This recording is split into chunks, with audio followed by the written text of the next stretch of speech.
మొదటి అధ్యాయం గనుక చదివితే అక్కడ మోషే మృతి పొందిన తరువాత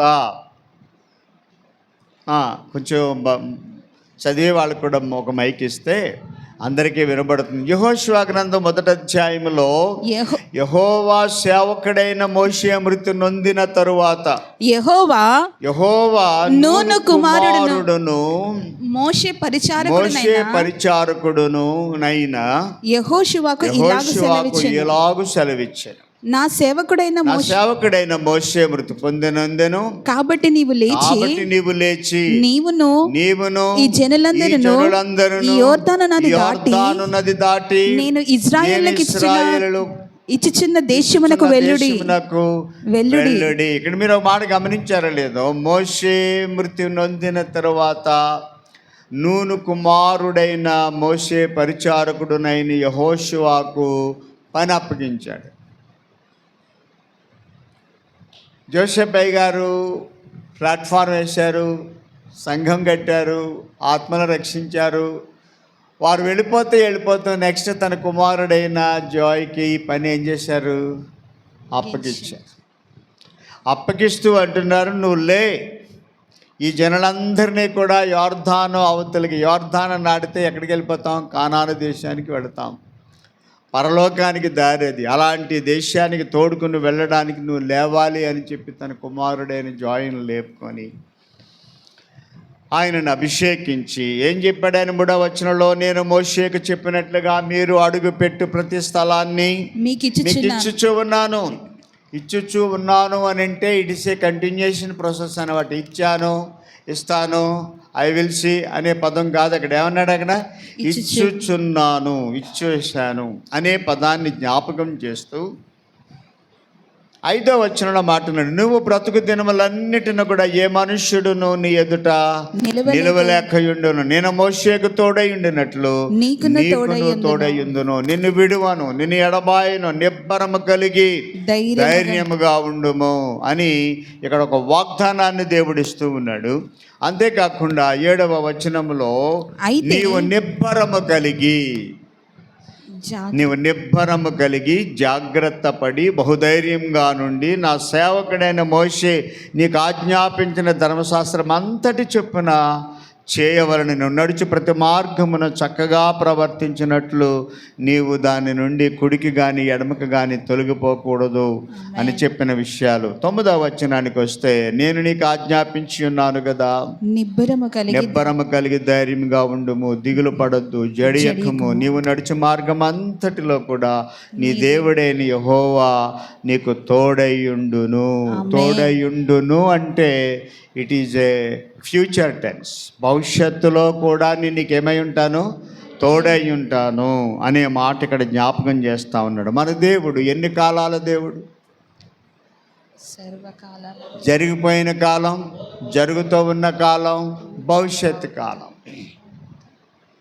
ఈ కాలాల గురించి చెప్తూ ప్రకటన గ్రంథం 1వ అధ్యాయం 18వ వచనంలో కూడా యేసు ప్రభువు వారు మనకి ఇస్తున్నటువంటి సార్వత్రికంగా అందరికీ ఆయన ఇస్తున్న గొప్ప అభయం ఏంటంటే, నేను మొదటి వాడను, నేను కడపటి వాడను, తర్వాత జీవించువాడను, మృతుడనైతిని గాని ఇదిగో యుగ యుగాలు కూడా సజీవుడనై ఉన్నాను, మరియు మరణం యొక్క పాతాళ లోకం యొక్క తాళపు చెవులు నా స్వాధీనంలో ఉన్నవి. కాగా నీవు చూచిన వాటిని, అంటే ఫాస్ట్ టెన్స్, జరిగిపోయిన వాటిని, చూచిన వాటిని, ఉన్న వాటిని, వర్తమాన కాలంలో జరుగుతున్న వాటిని, వీటి వెంట కలుగుబోవు వాటిని, అనగా భవిష్యత్తు. మన ముందు దేవుడు 3 కాలాల చరిత్ర పెట్టి వెళ్ళాడు.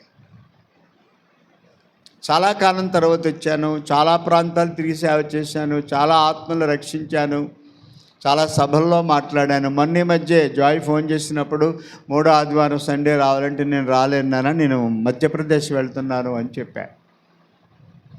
620 వరకు వివాహాలు జరిపించాను. దాంట్లో మ్యాక్సిమం అందరూ సక్సెస్ కుటుంబాలే. సంవత్సరానికల్లా వాళ్ళు ఎక్కడన్నా కనపడితే మాకు బాబు పుట్టాడండి, పాప పుట్టింది అని చెప్పేవాళ్ళు.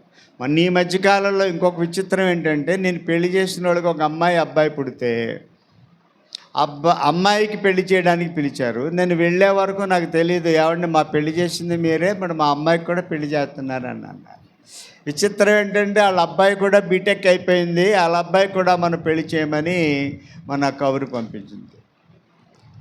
అంటే ఎంత విచిత్రం. ఈలోగా నా నెత్తి మీద ఉన్న టాప్కు లెగిసిపోయింది. ఇంకో సంగతి ఏంటంటే బట్టతలలో ఎంతమంది ఉన్నారు? మీకు వాక్యం చెప్తాను, మీరే చదవండి. 13వ అధ్యాయం లేవియాకాండం. నాకు తొందరగా చదివే వాళ్ళు కావాలి. స్పీడ్ యుగంలో ఉన్నాం. ఏ యుగంలో నేను కొంచెం ఎదురుకెళ్ళిన ఇబ్బంది ఏం లేదుగా. కొంచెం స్పీడ్ యుగంలో ఉన్నాను. తర్వాత బైబిల్ చూసి చదివే పరిస్థితి లేదు నా దగ్గర. బైబిల్ అంతా ఈ బుర్రలో ఉంది. ఇదో పెద్ద కంప్యూటర్ అన్నమాట. ఇబ్బంది ఏమీ లేదు కదండి.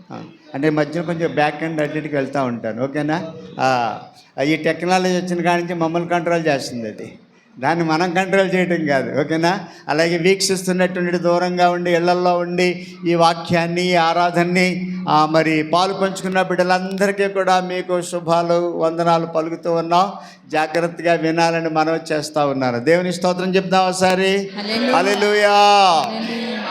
కాబట్టి ఈ రోజున అందరూ క్షేమంగా ఉన్నారు. లేవియాకాండం 13వ అధ్యాయం 40వ వచనంలో జుట్టు ఊడినవాడు, తల వెంట్రుకలు రాలినవాడు, రాలిపోయిన వాడు, బట్టతలవాడు. ఏ తలవాడు? బట్టతలవాడు.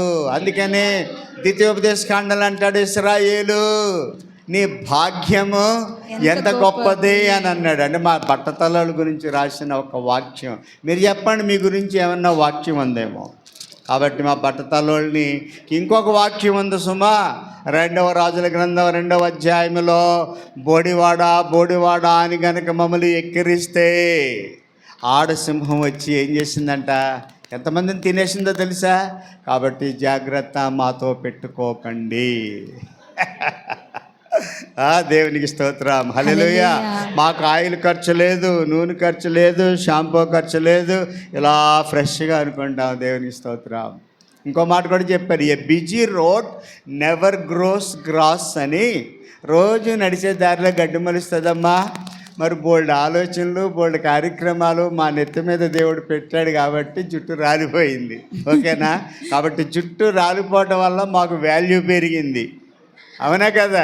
కాబట్టి ఏది ఏమైనా ఈరోజు నా ప్రియమైన దేవుని బిడ్డలారా, మనం ఆల్మోస్ట్ దేవుని రాకడని చెప్పిన దినాల కంటే ఇప్పుడు మనం ఎంత దగ్గరగా ఉన్నామంటే ప్రభు యొక్క రహస్య రాకడికి చాలా సమీపంగా ఉన్నాం.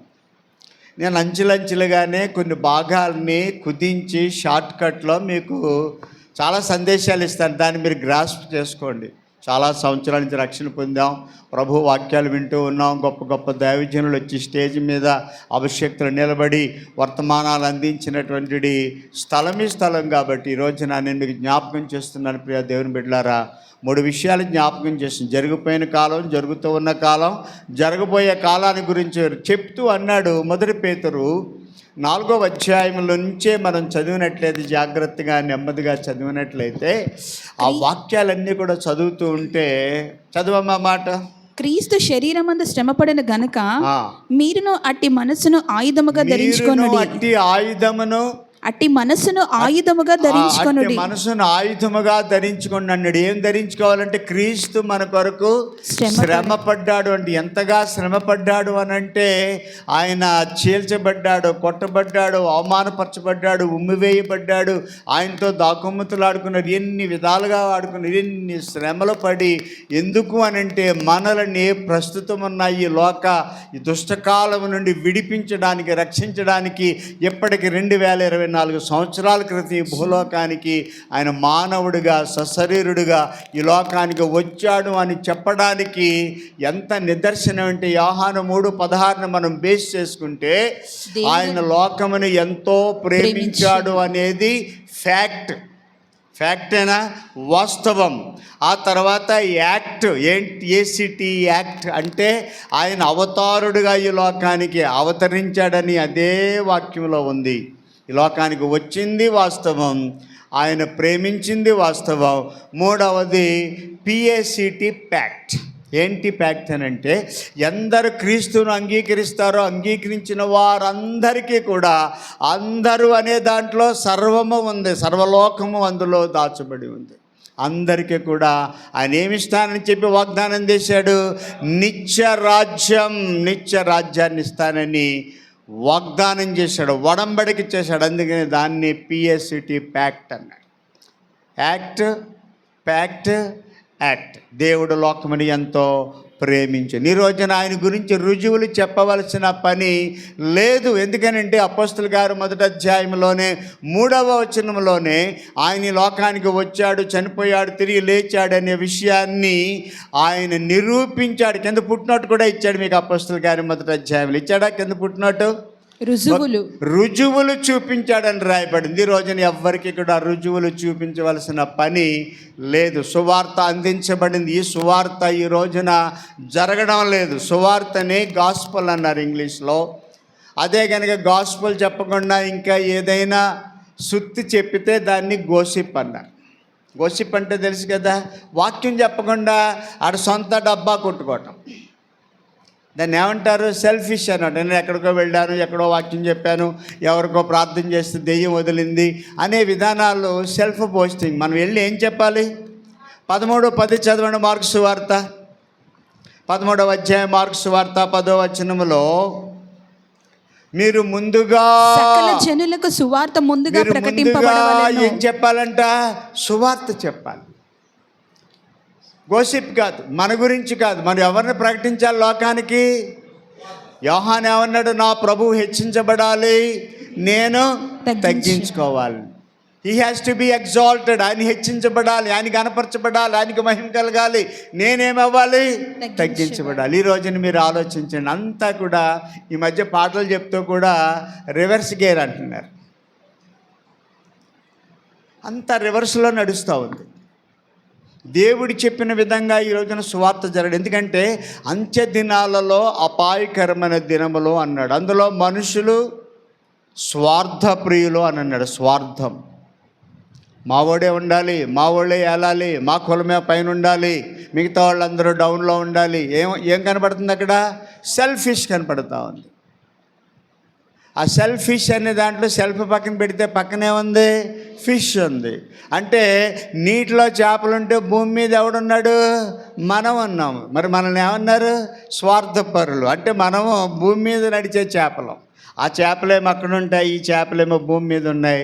స్వార్థపరులు ఉన్నారు, సెల్ఫిష్ అన్నాడు. ఇంగ్లీష్ వర్డ్ భలే ఉంటాయి కొన్ని పదాలు. దేవుని రాజ్యానికి కూడా ఎవర్రా చేరుతున్నారంటే, జక్కయ్య చెట్టెక్కి యేసుని చూడాలని ముందుగానే ప్రీ ప్లాన్ చేసుకొని చెట్టెక్కి కూర్చున్నాడు. పొట్టోడికి పుట్టుడు బుద్ధులు అన్నారు. అదంతా ప్లాన్ చేసుకున్నాడు. చూడండి, ఆ దారి గుండానే వస్తాడనే గ్యారంటీ కూడా తెలిసిపోయింది ఆయనకి. ఆ సమాజంలో సాక్ష్యం లేదని తెలియనాడు ఎవరు లేడు ఆయన గురించి.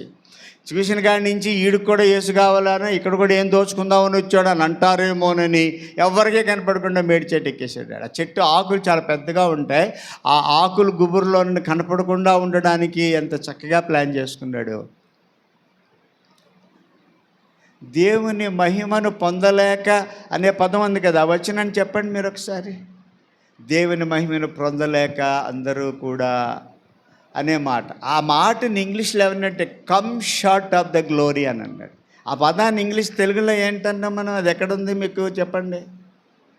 Come short of the glory. దేవుని మహిమను చూడకుండా ఉండడానికి వారికి అడ్డాలు వచ్చేస్తున్నాయి. అదేనా నా పాయింట్? అర్థమైంది మీకు? కమ్ షార్ట్ అన్నాడా? ఇప్పుడు ఇక్కడ జేసుని చూడాలని ఎవడో ప్రయత్నం చేస్తున్నాడు ఇక్కడ? పొట్టి జక్కయ్య. అర్థమైందా? కాబట్టి ఆయన దేవుని మహిమను చూడటం కోసం పుట్టివాడైనా అతను ఎంత ఆసక్తితో వెళ్ళాడు. ఎంత జనము ప్రభువుని వెంబడిస్తుంటే వీళ్ళు ఎవరిని పట్టించుకోలేదు.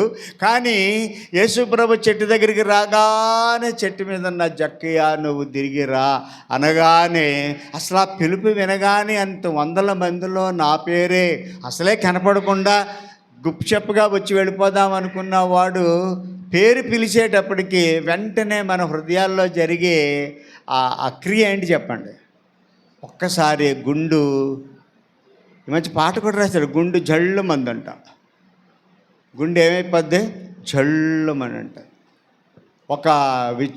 ఒక ప్రమాదకరమైన వార్త విన్నా లేకపోతే సంతోషకరమైన వార్త విన్నా కూడా చిన్న గుండెకాయ తట్టుకోలేదు. ఈ మధ్య హార్ట్ అటాక్లు ఎలా వస్తున్నాయి? సైలెంట్గా వచ్చేస్తావని, ఏ ఇబ్బంది లేకుండా. ఇక నీ ఎందుకు మాట చెప్తున్నానంటే, అన్ని వందల మందిని చేసి పట్టించుకోలేదు, కానీ ఎవరు పట్టించుకున్నాడు? ఆ come short of the glory అన్న ప్రధానంగా ఆ మహిమను చూపించడానికి యేసయ్యను దిగిరా అనగానే వెంటనే దిగొచ్చాడు. చెట్టు దిగేటప్పుడు అంత పెద్ద ఆయన చెట్టు దిగుతా ఉంటే చూసినాడు, ఎన్ని వ్యాఖ్యానాలు జరుగుంటాయో. వీడెక్కడ కూడా ఏదో దోచేసుకోవడానికి వచ్చేసాడు రా అనుకున్నాడు, కానీ ఆయన యేసును చూడాలని వచ్చాడు. డబ్బుకి కొదువు లేదు, హోదాకి కొదువు లేదు. దిగిరా అనగానే యేసు చెప్పిన మాట ఏంటంటే, నేడు నేను నీ ఇంటికి వస్తాను. ఆ వెళుతూ ఉండగానే జక్కయ్య ఇంకో మాట చెప్పాడు, ప్రభువా, నేను ఎవరెవరి దగ్గరైతే నేను తీసుకున్నానో అన్యాయంగా వాళ్ళందరికీ ఎన్నింతలు ఇస్తానన్నాడు? 4 ఇంతలు ఇస్తానన్నాడు. అంటే మార్పు కనబడుతుంది తనలో. యేసేం అడగలేదు, నువ్వు మారు మనసు పొందాలి, నువ్వు బాప్తిసం పొందాలి అని చెప్పి ఏమని అనలేదు అక్కడ. ఎందుకంటే ఆ యొక్క సన్నిధి అక్కడికి రాగానే తనలో మార్పు కనబడింది. నేడు నీ ఇంట బస చేయాలనగానే ఆ ఇంట్లోకి వెళ్ళగానే అడుగు పెట్టగానే ఇంకో మాట మాట్లాడాడు. నేడు ఈ ఇంటికి ఏమొచ్చింది? రక్షణ వచ్చింది. స్టిక్కర్లు అంటించుకోవడం కాదు, మా ఇంటికి రక్షణ వచ్చింది, యేసు గృహానికి అధిపతి. ఆ స్టిక్కర్లే ఇక్కడ ఉండవు. కానీ ప్రభు కోరేది ఏంటి? ఇక్కడ ఉండేటువంటి విశ్వాసులు కావాలి, ఇక్కడ పెట్టుకునేది. ఆ దాని మీద ఈ రోజున మీతో ఒక ప్రసంగం చేయబోతాను. ఏంటి ఆ ప్రసంగం అంటే, చాలా విషయాలు ఉన్నాయి. అంటే ఈ సన్నివేశాన్ని నేను ఆ విధంగా జ్ఞాపకం చేశాను. ఇప్పుడు 3 విషయాలు చెప్పాను కదా. 1 పేతురు 4వ అధ్యాయంలో కంటిన్యూగా చదవమ్మా, కంటిన్యూగా చదవండి. అక్కడ క్రీస్తు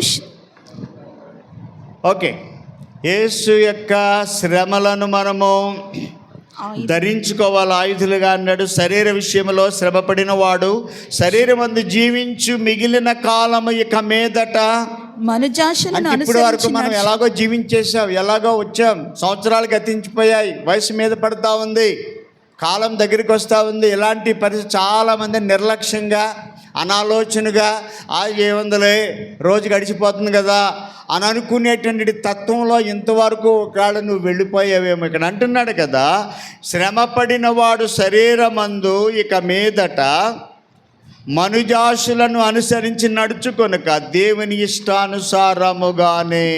ఏ ఇష్టాను అంట? దేవునికి ఇష్టానుసారంగా.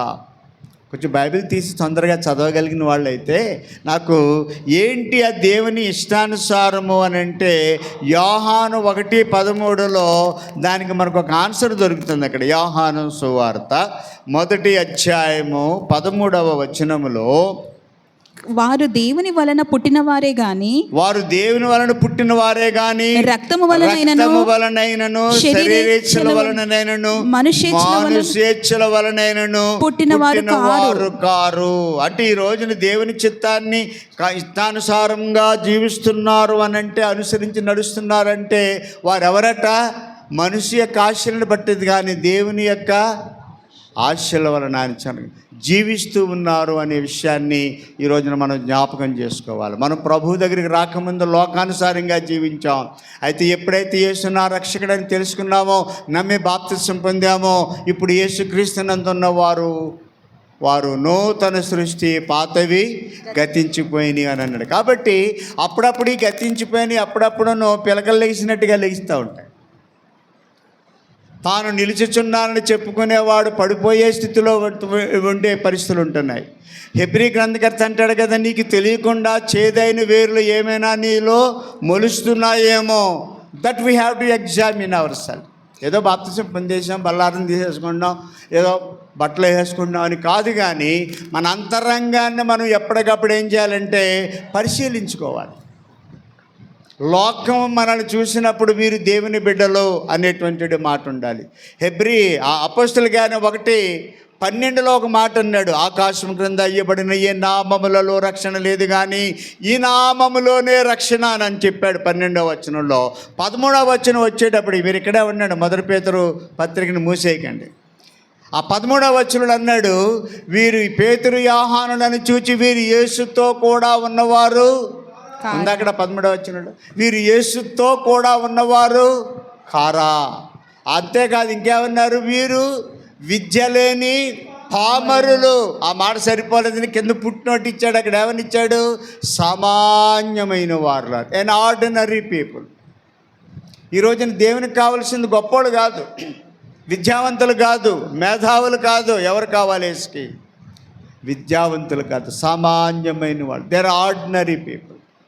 వీరు విద్య లేని వారు, యేసుతో కూడా ఉన్నవారు కారా. మనం రేపు యేసయ్య వచ్చినా కూడా తీసుకుని వెళ్ళడానికి ఎవరి కోసం రాబోతున్నాడు ఆయన? ఏ దాసుడు మెలకుగా ఉండి ప్రార్థన చేసి ఆయన రాకడ కొరకు ఎదురు చూస్తూ ఉంటారో, ఎవరు తమ యొక్క జీవితాన్ని పవిత్రంగా కాపాడుకుంటూ ఉన్నారు, అలాంటి వారి కోసం యేసయ్య మధ్యాకాశానికి దొంగలాగా రహస్యంగా రాబోతున్నాడు. అప్పుడు బోర ఊదినప్పుడు ఆ బోర శబ్దం అందరికీ వినపడదు. లోకానికి అసలు సంబంధం లేదు ఆ విషయం. ఈ రోజున ప్రియమైన దేవుని బిడ్డలారా, ఆయన వచ్చుస్తున్న సమయం చాలా దగ్గరగా ఉంది, ఆసన్నంగా ఉంది. మీరు అనొచ్చు, ఎలా వినబడుతుందండి అని. సౌలుని రక్షించినప్పుడు దమస్కోలో ఉన్న క్రైస్తవులు చంపడానికి వెడుతూ ఉన్నప్పుడు మిట్ట మధ్యాహ్నమే ఒక బలమైన వెలుగు రాగా ఆ గుర్రం మీద నుంచి సౌలు ఏమైపోయాడు? పడిపోయాడు. సౌలా సౌలా నువ్వు నన్నేలా హింసించుచున్నావు అనే ఆ స్వరం ఉందే, ఆ మాట ఉందే, ఆ లోగో ఉందే, సౌలుకి ఒక్కడే వినపడింది. మిగతా వాళ్ళందరికీ కూడా ఏదో వెలుగు, అందరూ పడిపోయారు. ఎవరికి వినపడలా ఆ స్వరం. లాజరు బయటికి రానగానే లాజరు ఒక్కడికే వినిపించింది, మిగతా వాళ్ళు ఎవరికీ వినపడలా. అరే సమాధిలో ఉన్న వాళ్ళు అందరూ రండిరా అంటే ఇంకో రకంగా ఉండేది, కానీ పేరు పెట్టి పిలిచారు. ఆ స్వరం కేవలం వాళ్ళకే వినపడింది. ఎవరికో తెలుసా? దేవుని బిడ్డలు, తమ పవిత్రతను కాపాడుకున్నటువంటి వాళ్ళకి. అందుకని ఇక్కడ అంటున్నాడు కదా, దేవుని ఇష్టానుసారముగానే నడుచుకున్నట్లు పాపముతో ఇక జోలి లేకయుండును. మనము పోకిరీ చేష్టలు, మళ్ళీ నేను పేతురు మొదటి పత్రిక వచ్చాను 4వ అధ్యాయానికి. మనము పోకిరీ చేష్టలు పాయింట్ నెంబర్ 1, దురాశలు, మద్యపానము, అల్లరితో కూడిన ఆటపాటలు, త్రాగుబోతుల విందులు, చేయదగిన విగ్రహ పూజలు మొదలైన వాటి యందు నడుచుకును అన్యజనుల ఇష్టము నెరవేర్చుచుండుటకు గతించిన కాలమే. Past tense is enough. ఇంతవరకు జరిగిందేదో జరిగిపోయింది, ఈజ్ ఎనఫ్. ఇక వద్దు మనకి. పొరపాటును పడ్డావో, కావాలనే పడ్డావో, మరలా వెనక్కి పడిపోయావో, ఇట్ ఈస్ ఫినిష్డ్. కానీ ప్రభు అంటున్నాడు, గతించిన కాలమే ఫాస్ట్ టెన్స్ అయిపోయింది. ఆ ఫాస్ట్ టెన్స్ విషయంలో నువ్వు మరలా ఆలోచించాల్సిన పని లేదు. దేవుడు గ్యారంటీ ఇచ్చాడు. ఏంటన్నాడు? నేనే చెప్పేస్తా. 16:33 యోహాను సువార్తలో ఏమన్నాడు? ఇదిగో లోకంలో మీకు శ్రమ అయినను ధైర్యం తెచ్చుకోనండి, నేను లోకమును జయించి ఉన్నాను. అంటే ఫాస్ట్ టెన్స్ గురించి మనం ఏం బాధపడక్కర్లా, ఆయన జయించేశాడు already. We got the victory. దాని గురించి మనం ఏమీ భయపడాల్సిన పని లేదని ఒక వాక్యం చెప్పాడు. ఆ తర్వాత 7వ వచనానికి వద్దాం. ఇదే మొదటి పేతురు 7వ వచనం. అయితే అన్నిటి అంతము సమీపమై ఉన్నది, అంతము సమీపించి ఉన్నది కాగా మీరు స్వస్థ బుద్ధి గలవారై ప్రార్థనలు చేయుటకు మీరు ఏమై ఉండాలి? మెలకుగా ఉండండి. వర్తమాన కాలం ఇది. ఫాస్ట్ టెన్స్ గురించి అయిపోయింది. అమ్మా పలానా టైంలో పలానా డబ్బులు ఇచ్చాను, వాళ్ళు దోచేసుకున్నారు, డబ్బులు ఇవ్వలేదమ్మా. అమ్మాయికి పెళ్లి చేశాను, ఫెయిల్ అయ్యింది, అమ్మాయి ఇంటికాడే ఉంది. ఇవన్నీ జరిగిపోయిన కాలంలో జరిగిన నష్టాలు. ప్రభు ఏమన్నాడు? గతించిన కాలమే చాలు. కొద్దిగా ఆ విషయాల్ని, జరిగిపోయిన విషయాలు జ్ఞాపకం చేసుకోవటం వల్ల, జరిగిన దాన్ని మాటికి ఎత్తడం వల్ల ఏం జరుగుద్ది? మనకి కలహాలే వస్తాయి, బాధ పెరిగిద్ది, బీపీ రేజ్ అవుద్ది. ఆలోచించి మూరుడు ఎక్కువ చేసుకొని గలవా అన్నాడు. ఇక్కడ ఆలోచనలు అనేవి రాకుండా ఉండవు, తప్పనిసరిగా వస్తాయి. వాటిని నియంత్రించాలంటే 2 మార్గాలు. వెంటనే మోకాళ్ళదండి, ప్రార్థన చేయి, స్తుతించడం ప్రారంభించు, లేకపోతే వాక్యాన్ని ఎలుగెత్తి చదవడం ప్రారంభించు. ఆటోమేటిక్గా దేవుని ఆత్మ నిన్ను ఆవరిస్తుంది, అవన్నీ పటాపంచులైపోతాయి. దేవుని స్తోత్రం చెప్దామా? హల్లెలూయా. ఎవరో ఒక ఆయన చెప్పాడు ఒక ఉదాహరణ. కాకులు మన నెత్తి మీద ఎగురుతూ ఉంటాయి. ఎగరకుండా చేయగలవా? చేయలేవు. అలాగని వచ్చి నేను నెత్తి మీద గూడు కట్టుకుంటే కట్టనిస్తావా? చెప్పండి అమ్మా, కట్టనివ్వు. అలాగే ఆలోచనలు వస్తున్నాయి అనగానే ఆలోచనలు రాకమానవు, కానీ విని పటాపంచులు చేయాలంటే వెంటనే ఓ పాట అందుకున్నావు అనుకో, అర్ధరాత్రి వేళ పౌలుశీలలో బండ వేసి బిగించేసి కొట్టేసి ఒళ్ళన్నీ కూడా గాయాలు, రక్తాలు కారిపోయి ఎండిపోయి ఉన్నాయి. ఒళ్ళన్నీ నొప్పులు. ఎవడన్నా వచ్చి కాపడం పెడితే బాగుండు, లేకపోతే ఎవరైనా ఫిజియోథెరపీని పంపిస్తే బాగుండు అన్న పరిస్థితుల్లో ఉంటే ఏం చేశారు వాళ్ళ రాత్రి? మూలికి తక్కువ వచ్చింది, ఎందుకు వచ్చింది, వద్దురా బాబు అంటే దేవుడిని నన్ను సేవకు పిలిచాడు, ఏంటి కష్టాలేంటి బాధలేంటి అని ఆలోచనతో కూర్చున్నారా? నో. వెంటనే వాళ్ళు ఏం చేయమని పెట్టారు? అదే జైలు. పెద్ద పెద్ద మహానుభావులు ఉన్నారు అక్కడ, గుండెగాళ్ళు ఉన్నారు, మర్డర్ చేసి వచ్చిన వాళ్ళు ఉన్నారు అక్కడ. అర్ధరాత్రిలు కూటం పెట్టారు, పాటలు పాడుతూ ఉన్నారు. ఏంట్రా గోల అనేవాళ్ళు ఉన్నారు అక్కడ. కానీ అక్కడ రాయసం మీరు చదివారో లేదో, వారు కూడా వింటున్నారట. ఎంత అద్భుతమైన పని! ఆ పాటలు పాడుతూ దేవుని, అంత బాధల్లో ఎవడైనా పాటలు పాడతాడమ్మా? ఒకవేళ మీరు కష్టాల్లో బాధల్లో ఉన్నారనుకోండి, ఎవరైనా పాస్టర్ గారు వచ్చమ్మా ప్రజలడమ్మా బాగున్నారా అంటే ఈడొకడు మనమే బాధల్లో అంటే పాదిరి గారు ఇప్పుడే రావాలా? పోయి కానుకిద్దామంటే పరసలో డబ్బులు నిల్లు, కాఫీ ఇద్దామంటే ఇప్పుడే రావాలా? అప్పుడప్పుడు నువ్వున్న బాధల్లోనే దేవుడి సేవకులను పంపించవచ్చు. అప్పుడే నీకేదో ఫోన్ రావచ్చు. అదేంటో తెలుసా? ప్రభువు నిన్ను దర్శించు కాలము. దేవునికి స్తోత్రం. ఆ మాట కూడా ఉంది 40వ అధ్యాయంలో లూకా సువార్తలో. ఆ యేసయ్య అంటున్నాడు యెరూషలేము దగ్గరికి వెళ్ళి, అయ్యో యెరూషలేమా, ఇదిగో నీ మీదకి ఉగ్రత రాబోతుందని యేసు ప్రభు ఏడ్చినటువంటి పట్టణం అది. వర్తమాన కాలంలో జరిగిపోయిన కాలం గురించి ఇంకా ఆలోచించొద్దు. పోయిన దాని గురించి నువ్వు మళ్ళా ఏడ్చినా వస్తుందమ్మ తిరిగి రాదు. Forget about it. వర్తమాన కాలంలో, ప్రజెంట్ టెన్స్లో అన్నిటికీ అంతము సమీపించింది. కాగా మీరు స్వస్థ బుద్ధి గలవారై ప్రార్థనలు చేయుటకు మెలకుగా ఉండండి. ప్రార్థన ఆయుధాన్ని దేవుడు మనకి ఇచ్చాడు. ప్రార్థన ఆయుధం. ఆ ప్రార్థన ద్వారా ఎటువంటి సమస్యనైనా కూడా జయించగలిగిన ఆయుధం అది. మా జీవితాల్లో కూడా చాలా భయంకరమైన పర్వతాల లాంటి శ్రమలు మేము ఎదుర్కొన్నాం. బిడ్డల ద్వారా శ్రమలు ఎదుర్కొన్నాం. పాశ్యం గారి రాత్రి పగలు ఉపవాసాలుండి ప్రార్థన చేయటం. ఇవాళ ఏదో దేవుడు తేలికిచ్చాడు కదా, పర్వాలేదులే కాస్త అది ఇది తిందామంటే థైరాయిడ్ దగ్గర నుంచి, బీపీ దగ్గర నుంచి, షుగర్ దగ్గర నుంచి అన్ని రోగాలే. అది తినకూడదు, ఇది తినకూడదు, ఇది తినకూడదు. ఇక ఈ థైరాయిడ్ ఉన్నవాడు ప్రాబ్లం ఏంట్రా అంటే పొద్దున్న లెగ్గానే పాసిముఖంలో ఆడికొక 50 బిళ్ళలున్న సీసా ఒకటి ఇస్తారు, అది బిళ్ళ వేసుకో. మనం వీళ్ళని అడగక్కర్లేకుండానే అమ్మాయి ఎంతమంది ఉన్నారు చేతులు ఎక్కాడని అవమానపరచక్కర్లా. బీపీ ఉన్నవాళ్ళు ఉన్నారు, షుగర్ ఉన్నవాళ్ళు ఉన్నారు. ఏంట్రా ఇవన్నీ అంటే వీళ్ళందరూ చుట్టాలే. ఓ రోజు ఇండి వెళ్ళిపోయేవాళ్ళు కాదు వీళ్ళు. వీడు తినడానికి లేదు, బతకడానికి లేదు. వీడు సావడం, వీడు బతకడం. ఎందుకు పెట్టాడంటే పౌలు గారు ఎంత మొండోడంటే అంత మొండోడు. అలాంటి మొండోడు కూడా ప్రభువా ఈ ముళ్ళు తీసేయను ఆయన. ఎన్నిసార్లు పని చేశాడు? 3 సార్లు ప్రార్థన చేస్తే ప్రభు అన్నాడు, ఒరే నా కృప నీకు చాలురా నాయనా, ఆ ముళ్ళు లేకపోతే నా మాట వినవరా నాయనా, నువ్వు నా సేవ చెయ్యవురా నాయనా, నువ్వు మూలుడు కాదు. ఆడు రక్షణ పొందినప్పుడు అననీయాతో అన్నాడు, తిన్నని వీధిలో ఉన్నాడు ఒకడు, ఆడి కోసం వెళ్ళి ప్రార్థన చేయరా అంటే అననీయ ఏమన్నాడు, అమ్మాడు పెద్ద రౌడీ, ఆడు మామూలుడు కాదు నాయనా అని అంటే, నువ్వు వెళ్ళరా బాబు, నేను ఎన్నుకున్న పాత్ర, అన్య జనాంగంలో వాడబడడానికి ఎన్నుకున్న పాత్రనే, వెళ్ళు ప్రార్థన చేయమని అన్నాడు. ప్రియమైన దేవుని బిడ్డలారా, వర్తమాన కాలంలో ప్రార్థనే మన ఆయుధం. అలాంటి ప్రార్థన ఈ రోజున వన్నెస్ అనే ఆ డేవిడ్ పార్లా గారిని ఈ రోజున ప్రభువులోకి లాక్కొచ్చాడు. ఆయన వాడుకుంటున్నాడు. ఏమీ లేదు, ఈ రోజున వాడు చేసే కార్యక్రమాలన్నీ కూడా లక్షల మీదే ఉంటాయి. మన జరిగిన థర్డ్ వన్నెస్ కూడా ఇంచుమించుగా 40 లక్షల పైనే. హోటల్లో 40 మందిని పెట్టడానికి వాడు భోజనాలకి ఒక ఫ్యామిలీ ముందుకు వచ్చింది. 3 లక్షలు 4 లక్షలు ఒకటి జేబులో నుంచి లాగాలంటే ఎంత టైం పడుతుందండి?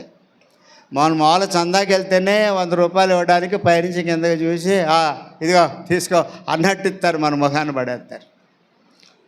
కానీ దేవుడు ఎంత గొప్పవాడో దేవునికి తెలుసా? మరి ఏలియాకి పోషించడానికి రాజుగారి ఇంట్లో నుంచి భోజనాన్ని ఎవరి ద్వారా రప్పించాడు? కాకుల ద్వారా రప్పించాడు. కాకులు ఆహారం తేవడం అంటే మాటలా అమ్మ? పిల్లాడు పాపం ఏదో స్వీట్ వెళ్తుంటే అలాగే ఎత్తుకెళ్ళిపోతుంది. ఆడింటికి వచ్చి ఎత్తాడమ్మా నా చాక్లెట్ ఎవర్రా అంటే కాకి ఎత్తుకుపోయింది. అది ఎత్తుకుపోయేది. ఆ పక్క దొడ్డోడు సబ్బు తీసుకొచ్చి ఈ పక్క దొడ్లో పడద్ది. అమ్మ ఈ సబ్బు మీదేనా అని అడిగారు అనుకోండి పొరపాటున, అబ్బో సబ్బులు కూడా దొబ్బేస్తున్నారు రైళ్ళు అనుకుంటారు. అలాంటి తగాదలు పెట్టే కాకి. కానీ అలాంటి కాకిని దేవుడు ఎన్నుకున్నాడు. కాకుల సంగతి మీరు విచారించారా అన్నాడు లూకాసు వార్త. చదివారు మీరు ఆ మాట? చదవక్కర్లేదండి. కాకుల ద్వారా దేవుడు ఆహారం పంపించి పోషించగలిగిన సామర్థ్యం కలిగిన వాడు మన ప్రభు. ఎందుకు చింతిస్తారు? ఆలోచించి మూరుడు ఎక్కువ మీరు చేసుకోగలరా అన్నాడు. ఈరోజున దేవుని బిడ్డలుగా మనం దేనికి కూడా భయపడవలసిన పని లేదు. మీరు భయపడకుండా ధైర్యంగా ఉండడానికి మీకు ఇంకొక వాగ్దానాన్ని జ్ఞాపకం చేస్తాను. 41వ అధ్యాయం యెషయా గ్రంథం 10వ వచనాన్ని 13వ వచనాన్ని తొందరగా చదవండి. యెషయా గ్రంథం 41వ అధ్యాయం 10వ వచనం నుంచి ఎన్ని వాగ్దానాలు ఉన్నాయో చూడండి. అందులో ఎన్ని వాగ్దానాలు ఉన్నాయి. అందులో మూదిగంధముల నుండి నేను పట్టుకొని దాని కొనల నుండి పిలుచుకునివాడా, నీవు నా దాసుడవనియు నేను నిన్ను ఉపేక్షింపక ఏర్పరచుకుంటున్నాను. ఉపేక్షించడం అంటే ఐఎమ్ నాట్ డినయింగ్ యూ, నేను నిన్ను తృణీకరించట్లేదు, నేను నిన్ను త్రోసివేయట్లేదు. ఉపేక్షింపక ఏర్పరచుకుంటేని నేను నీతో చెప్పి ఉన్నాను, నీకు తోడై ఉన్నాను. భయపడకము, నేను నీ దేవుడనై ఉన్నాను. దిగులు పడకము, నేను నిన్ను బలపరుతును. నీకు సహాయం చేయవాడను నేనే. నీతి అను నా దక్షిణ హస్తంతో నేను నిన్ను ఆదుకొందును. 13వ వచనం, నీ దేవుడైనా నైనా యెహోవానగు నేను భయపడకము చెప్తున్నాను, భయపడొద్దు, నేను నీకు సహాయం చెప్పొచ్చు. నీ కుడి చేతిని పట్టుకొని ఉన్నాను. ఎవరు పట్టుకున్నారు నీ కుడి చేతిని?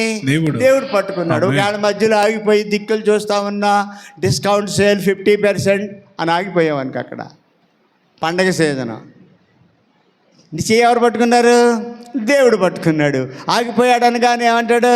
రా నాన్న, నాకు అది కావాలి, వద్దురా అని లాక్కెళ్ళిపోతాడు. అంటే దేవుడు మన చేయి పట్టుకున్నంతకాలం మనకు భయం ఉందా? దిగులుందా? చింత ఉందా? ఏ సమయానికి ఏది అవసరమో ఎవడో తెలుసు. 6వ అధ్యాయం మత్తయి సువార్తలు అన్నాడు కదా, ఇవన్నీ మీకు కావాలని మీ పరలోకపు తండ్రికి ఏం కావాలి? మనకి ఉండటానికి ఏం కావాలి? పౌలు ఇంకో చోట అన్నాడు 4:19 ఫిలిప్పీలోని, క్రీస్తు యేసులోని ప్రతి అవసరతకి కోరికకి తేడా ఏంటి? కోరికలకి ఏమన్నా హద్దు పద్దు ఉందా? కోరికలు గుర్రాలే ఉన్నారు మనోళ్ళు, పరిగెట్టుతూ ఉంటాయి. తృప్తి ఉందా ఈ జీవితానికి? ఎంత తిన్నా ఎంత పెట్టినా, అన్నీ పెట్టినా అన్నం పెట్టేటప్పుడు కావాలని అంటే చాలమ్మా అంటాడు, నీళ్ళు ఇస్తే చాలంటాడు, డబ్బులు ఇస్తే చాలంటాడా? ఆ పైనుంచి కింద చేస్తాడు, ఇస్తే ఇవ్వండి అంటారు. తృప్తి లేదు వీళ్ళకి, ఎంత ఇచ్చినా తృప్తి లేదు. తినేసిన మరిచాను. మన పిల్లలకి అప్పుడే నాన్న చాక్లెట్ అండి, ఐస్ క్రీమ్ వాడు వస్తాడు పెడతాం, ఇంకోడు ఎవడో వస్తాడు డబ్బా వాయించుకుంటాడు, ఆడు పిల్లలు ఉన్న దగ్గర డబ్బా వాయిస్తాడు. అరే నువ్వు ఇప్పుడే రావాలంటారా బాబు అని. అది ఇది కొనిచ్చినాకలో పావు గంటకి మళ్ళీ ఇంకోటి అంటే వేళకి ఇంతే అని అన్నావు అనుకోండి, కింద పడి తొల్లి ఏడు చేస్తాడు. అరే ఇప్పుడు ఇందాకే కదరా దేవుడిని కొనిచ్చాను. అలాగే విశ్వాసులు కూడా ఎన్ని చేసినా కూడా ఏం చేసాడండి దేవుడు అనేటువంటి విధానంలో మాట్లాడే పరిస్థితి. ఎంత క్షణికమైనటువంటి ఆలోచనలు మన మానవ జీవితాలు. కాబట్టి ఎంత గొప్ప బలమైన వాగ్దానాలు దేవుడు మనకిచ్చాడు. ఏం చేయాలి? మన వాగ్దానాలు పట్టుకొని ఎత్తుపడి ప్రార్థన చేయాలి, అడగాలి. నాయన నువ్వు ఒకటి రాశావు కదా, నువ్వు నాకు ఎందుకు ఇవ్వో అని అంటే దేవుడు ఇవ్వకుండా ఉంటాడా? డెఫినెట్గా ఇస్తాడు. ఓకేనా? కాబట్టి వర్తమాన కాలంలో మనం చేయవలసిన పని ఏంటి? పాతకాలాన్ని మర్చిపోవాలి, ఆలోచించకూడదు. వాటిని గురించి ఆలోచించి ఏమన్నా చేయగలమా? ఏం చేయాలి? వర్తమాన కాలంలో ఏం చేయాలి మనం? అన్నిటికీ అంతం. ఏంటి అంతం? ఈ రోజున జీవితానికి అంతం, కాలానికి అంతం, అన్నిటికీ. For everything is an end. నేను పెళ్లి చేసేటప్పుడు ఒక మాటలు చెప్తూ ఉంటాను. కుటుంబ వ్యవస్థ ఎక్కువ కాలం ఉండేది, దానికి అంతం లేదు. Girl friend, boy friend, thickest friend. ఈ ఫ్రెండ్ అనే దాంట్లో ఏముంది? ఎండ్ ఉంది, ఎండ్. ఫ్యామిలీకి ఎండ్ లేదు, FAMILY family. Father and mother I love you, దాని అబ్రివేషను. ఓకేనా? కాబట్టి ఈ ఫ్యామిలీలో ఆఖరిలో ILY ఉందా? ILY, I love you. I అంటే 1, LOVE లవ్ 4, YOU 3, అంటే 143 ప్రేమ యొక్క సంఖ్య. టోటల్ నెంబర్ ఎంత? 8. ఓకేనా? 1 నుంచి 2, 2 నుంచి 3, ఒకదానితో లింక్ అయ్యేటానికి తోక ఉంది కలపడానికి. 8 దగ్గరికి వచ్చినట్టు తోక ఉందా? 2 సున్నాలు చుట్టేసుకొని ఉంది అక్కడ. ఎవడో మధ్యలో వెళ్ళటానికి కూడా లేదు. ఎవరై 2 సున్నాలు ఈ కుటుంబ వ్యవస్థలో అంటే భార్య భర్త. దేవుడు జతపరిచిన అన్న మనుషుడు వేరు చేయకూడదు అని మీకు చెప్పి అప్పుడు మళ్ళీ పెళ్ళికొడుకుని చూసాను తదుకు మీ ఇద్దరు కూడా వేరు కాకూడదు. మేము చేసే పెళ్ళిళ్ళు చెప్పే ప్రమాణాలు ఇవి. మళ్ళీ 3 విషయాలు చెప్తాను. A stands for adjustment, B stands for binding together, C stands for Christ centered family. ఇలా చాలా విషయాలు చెప్తాంటే పెళ్లి టైంలో. పెళ్ళికి వచ్చేటప్పుడు పెళ్లిపేట మీద పెళ్ళికొడుకు వచ్చి కూర్చుంటాడు ముందు హీ అనే లెటర్తో. ఆ పెళ్లి కూతురిని తీసేరండి అమ్మా, నిన్నిసార్లు చేయాలి ఇలాగ పాట పాడేవాడిని పాడుతూ ఉంటాం మనం.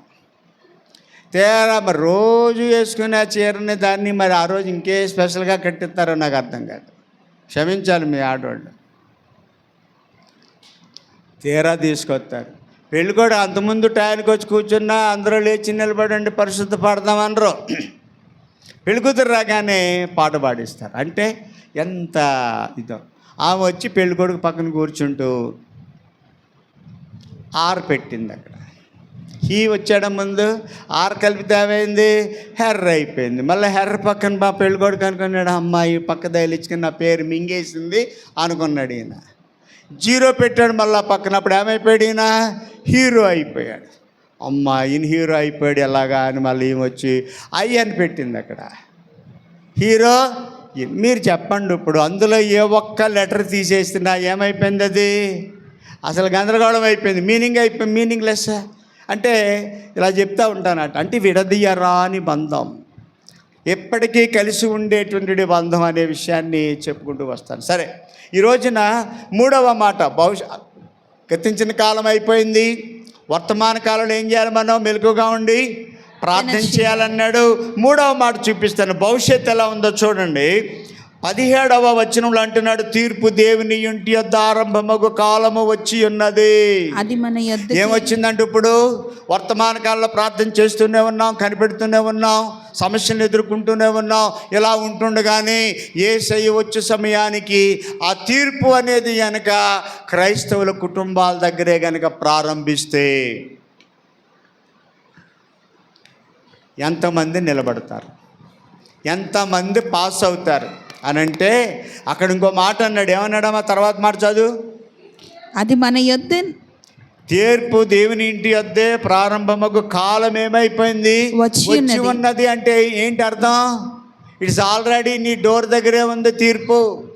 మరుక్షణం సంఘం ఎత్తబడిన మరుక్షణమే ఇదిగో ఈ లోకాధికారి ఈ రాజ్యాన్ని వాడి చేతిలో తీసుకోబోతున్నాం. అలాంటి టైంలో మనం ఉన్నాం. తీర్పు కనుక అలా మొదలు పెడితే మన ఇంట్లో వాళ్ళే రక్షణ పొందడం కష్టమైతే, ఇంకా ఆ తర్వాత చదువు, ఆయన మన యొద్దనే ఆరంభమైతే దేవుని సువార్తకు అవిధేయులైన వారి గతి ఏమవుతుంది? What will happen to them? వాళ్ళకి సువార్త వినబడలేదు, ఎవరు వెళ్ళి సువార్త చెప్పలేదు. ఏనాడు నువ్వు ఒక వ్యక్తికి ఏంటి ఒక సువార్త పత్రిక ఇచ్చిందానో కాదు. మనకు గొప్ప గోల్డెన్ ఆపర్చునిటీ ఏంటో తెలిసి రాబోయే క్రిస్మస్కి మన ఇంట్లో మనం స్టార్లు అంటించుకొని క్రీస్తు నేడు పుట్టినో హల్లెలూయా అని నువ్వు కేకులు కట్ చేసుకోవటం కాదు. నీ ఫ్రెండ్స్ ఉన్నారే అన్యులు, వాళ్ళని మీ ఇంటికి ఆహ్వానించండి. వాళ్ళకి చక్కగా కేక్ కట్ చేసి స్వీట్ హార్ట్ పెట్టండి, క్రీస్తుని గురించి చెప్పండి. వాడికి సువార్త అందినట్టే, నువ్వు విత్తనం వేసినట్టే. విత్తనం వేళకి తెల్లారికి మొక్క వచ్చేస్తుందా? రాదు కదా. కాబట్టి అలాగ సువార్త మనము అందించే వాళ్ళగా ఉన్నాం. మనందరం సువార్తికులమే, మనందరము క్రీస్తు కొరకు కొన్ని ఆత్మలు గెలిచే 10 మంది. ఈ ఖాళీ ఉండకూడదు ఇక్కడ. ప్రతి ఒక్కరు ఈచ్ వన్ క్యాచ్ వన్. ముందు మీ ఇంటి వాళ్ళు, ఈరోజు నేను అడుగుతాను, నోవహుతో అన్నాడు 120 సంవత్సరాలు గడువిచ్చిన తర్వాత నోవహు చెప్పాడు రాబోయే జలప్రళయాన్ని తప్పించుకోవడానికి రండి ఓడలోకనంటే 120 సంవత్సరాలు గడువు అయిపోయిన తర్వాత నోవహు అన్నాడు, నోవహు నీవు నీ ఇంటి వారు ఓడలోనికి, యూ అండ్ యువర్ ఫ్యామిలీ ఓడలోకి వెళ్ళారు. ఈరోజు నేను చెప్తున్నాను, క్రైస్తవులుగా ప్రియ దేవుని బిడ్డలారా, మన కుటుంబాన్ని, మన బిడ్డల్ని, భార్యతో సహా వచ్చి ఈ రోజున కుటుంబ ఆరాధనలో మనం పాలు పంచుకోగలుగుతూ ఉన్నాం. చాలా సంఘాల్లో మొండాలు వస్తాయి, తలకాయలు రావు. ఓ తలకాయ వస్తే ఆ మొండు రాదు. భార్యాభర్తలు వస్తే పిల్లలు రారు. What is this? Serious matter, ఇది వెరీ సీరియస్ మ్యాటర్. ప్రసంగాలు వింటూనే ఉన్నాం, మరి విన్న ప్రసంగాలు ఏమైపోతున్నాయి? ఇదన్నాడు, మనమే రక్షణ పొందడం కష్టమైతే ఎప్పుడు ఎన్నడూ విననటువంటి అవిధేయులైనటువంటి వారి గతి ఏమవును అనే మాట. ఈ రోజున వర్తమాన కాలంలో జరిగే భయంకర శోధన ఏంటో తెలుసా? ఈరోజు మనం ఎదుర్కోబోయేది ప్రకటన గ్రంథం 2వ అధ్యాయం 20వ వచనం చదవండి. అయినను నీ మీద తప్పు ఒకటి నేను మోపవలసి ఉన్నది. ఏమనగా తాను ప్రవక్రీనని చెప్పుకొనుచున్న యెజెబెలను స్త్రీని నీవు ఉండనిచ్చుచు ఉన్నావు. జారత్వము చేయడానికి విగ్రహములకు బలి ఇచ్చిన వాటిని తినుటకును అది నా దాసులకు బోధించుచు వారిని మోసపరుచుచు ఉన్నది. ఏ రోజుల్లో మనం ఉన్నాం? ఇప్పుడు మోసకరమైన దినాల్లో ఉన్నాం, అపాయకరమైన దినాల్లో మనం ఉన్నాం, విగ్రహారాధన జరిగించే పరిస్థితుల్లో మనం ఉన్నాం. మీకు ఇంకో మాట జ్ఞాపకం చేస్తాను. రాజుల మొదటిది 2వ దినవృత్తాంతముల గ్రంథం 21వ అధ్యాయం. 2వ దినవృత్తాంతముల గ్రంథం 21వ అధ్యాయం 11వ వచనం చదవండి. ఆ పేజీ నెంబర్ 376 పేజీ. అలా చెప్పినప్పుడు తొందరగా తీయడానికి అవకాశం. మరియు అతడు యోధా పర్వతములయందు బలిపీఠములను కట్టించి యెరూషలేము కాపురస్తుల దేవుని విసర్జించినట్లు చేసెను. యూదా వారిని విగ్రహ పూజకు లోపరిచెను. ఇక్కడ రాయబడింది యోధా అనే పదానికి అర్థం ఏంటి? స్తుతి చేసేవాడు, ఆరాధించేవాడు. అలాంటి యోధా వారిని పర్వతముల యందు బలిపీఠములను కట్టించి యెరూషలేము కాపురస్తులు దేవుని విసర్జించినట్లు చేశారట. యోధా వారిని విగ్రహ పూజకు లోపరిచారు. లోపరిచారనే పదం దగ్గర ఒకటి ఇచ్చాడా? కింద పుట్నోట్ ఇచ్చాడా? ఏమనుంది అక్కడ? వ్యభిచరింపచేశారు. విగ్రహ పూజ మూల భాషలో వ్యభిచరింపచేశారు. ఈ రోజున జరిగేది ఏంటంటే విగ్రహారాధన అనేది బాగా పెంచిపోతాం. దాన్ని కూడా మీకు జ్ఞాపకం వర్తమాన కాలంలో జరుగుతున్న విషయాలు, ఎప్పుడో రాయించిన విషయాలను దేవుడి రోజున మన వర్తమాన కాలంలో నెరవేర్పును మనం చూడగలుగుతూ ఉన్నాం. యోహాను రాసిన మొదటి పత్రిక 5వ అధ్యాయం ఆఖరి వచనం చదవండి. యోహాను రాసిన మొదటి పత్రిక 5వ అధ్యాయం ఆఖరి వచనం. చిన్నపిల్లలారా విగ్రహముల జోలికి పోకుండా జాగ్రత్తగా ఉండండి. విగ్రహముల జోలికి పోకూడదు. చిన్నపిల్లలారా విగ్రహాల జోలికి పోవద్దు. భయంకర పరిస్థితి రాబోతూ ఉంది. సంఘాల మీద దాడులు జరగబోతూ ఉన్నాయి. ఇలాగ ఆరాధించుకునే పరిస్థితులకి లేవు మన దగ్గర. టైం అయిపోతూ ఉంది, ఇక సమయం లేదు. No more time left. God is coming very soon. కాబట్టి మొన్న విజయవాడ మహానగరంలో ఎన్ని సంవత్సరాలకు వచ్చిందంట ఆ వరద తుఫాను? 50 సంవత్సరాలు. జాగ్రత్తగా వినాలి మీరు. 50 సంవత్సరాల్లో ఎప్పుడు ఎలాంటి విపత్తు విజయవాడ మహానగరంలో రాలేదని చెప్పారు. నేను విజయవాడ వచ్చి 30 సంవత్సరాలైంది, నేను ఎప్పుడు చూడలేదు. ఎంత నష్టం జరిగిందంటే విల్లాలతో సహితం 22 కోట్లు, 2 కోట్లు, 3 కోట్లు విల్లా హౌస్లో ఉండే బడా బాబులు అన్నీ పోయినాయి. ఏంటారు, ఒంటి మీద ఉన్న బట్టలతో రోడ్డు మీదకి వచ్చారు. ఓ పెద్దయ్య గారు అయితే ట్రాక్టర్ మీద ఎక్కి బయటికి రావాల్సి వచ్చింది ఫస్ట్ ఫ్లోర్లో నుంచి.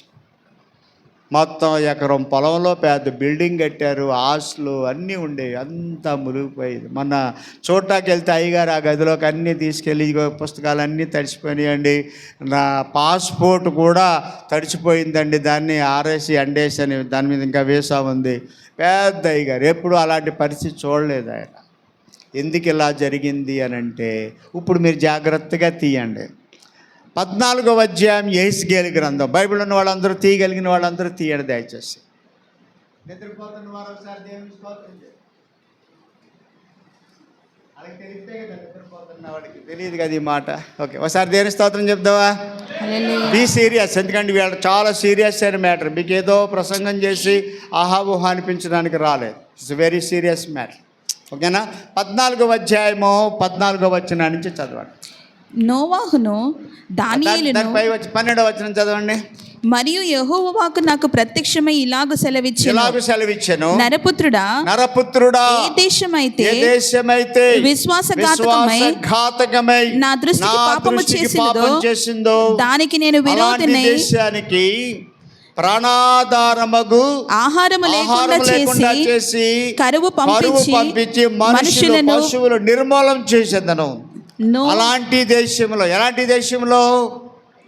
ఇలాంటి ప్రాణాధారముగా ఆహారం లేకుండా చేసి కరువు పంపించి నాశనం చేసే దేశంలో 3 భక్తులు ఉన్నారు. ఎవరా భక్తులు?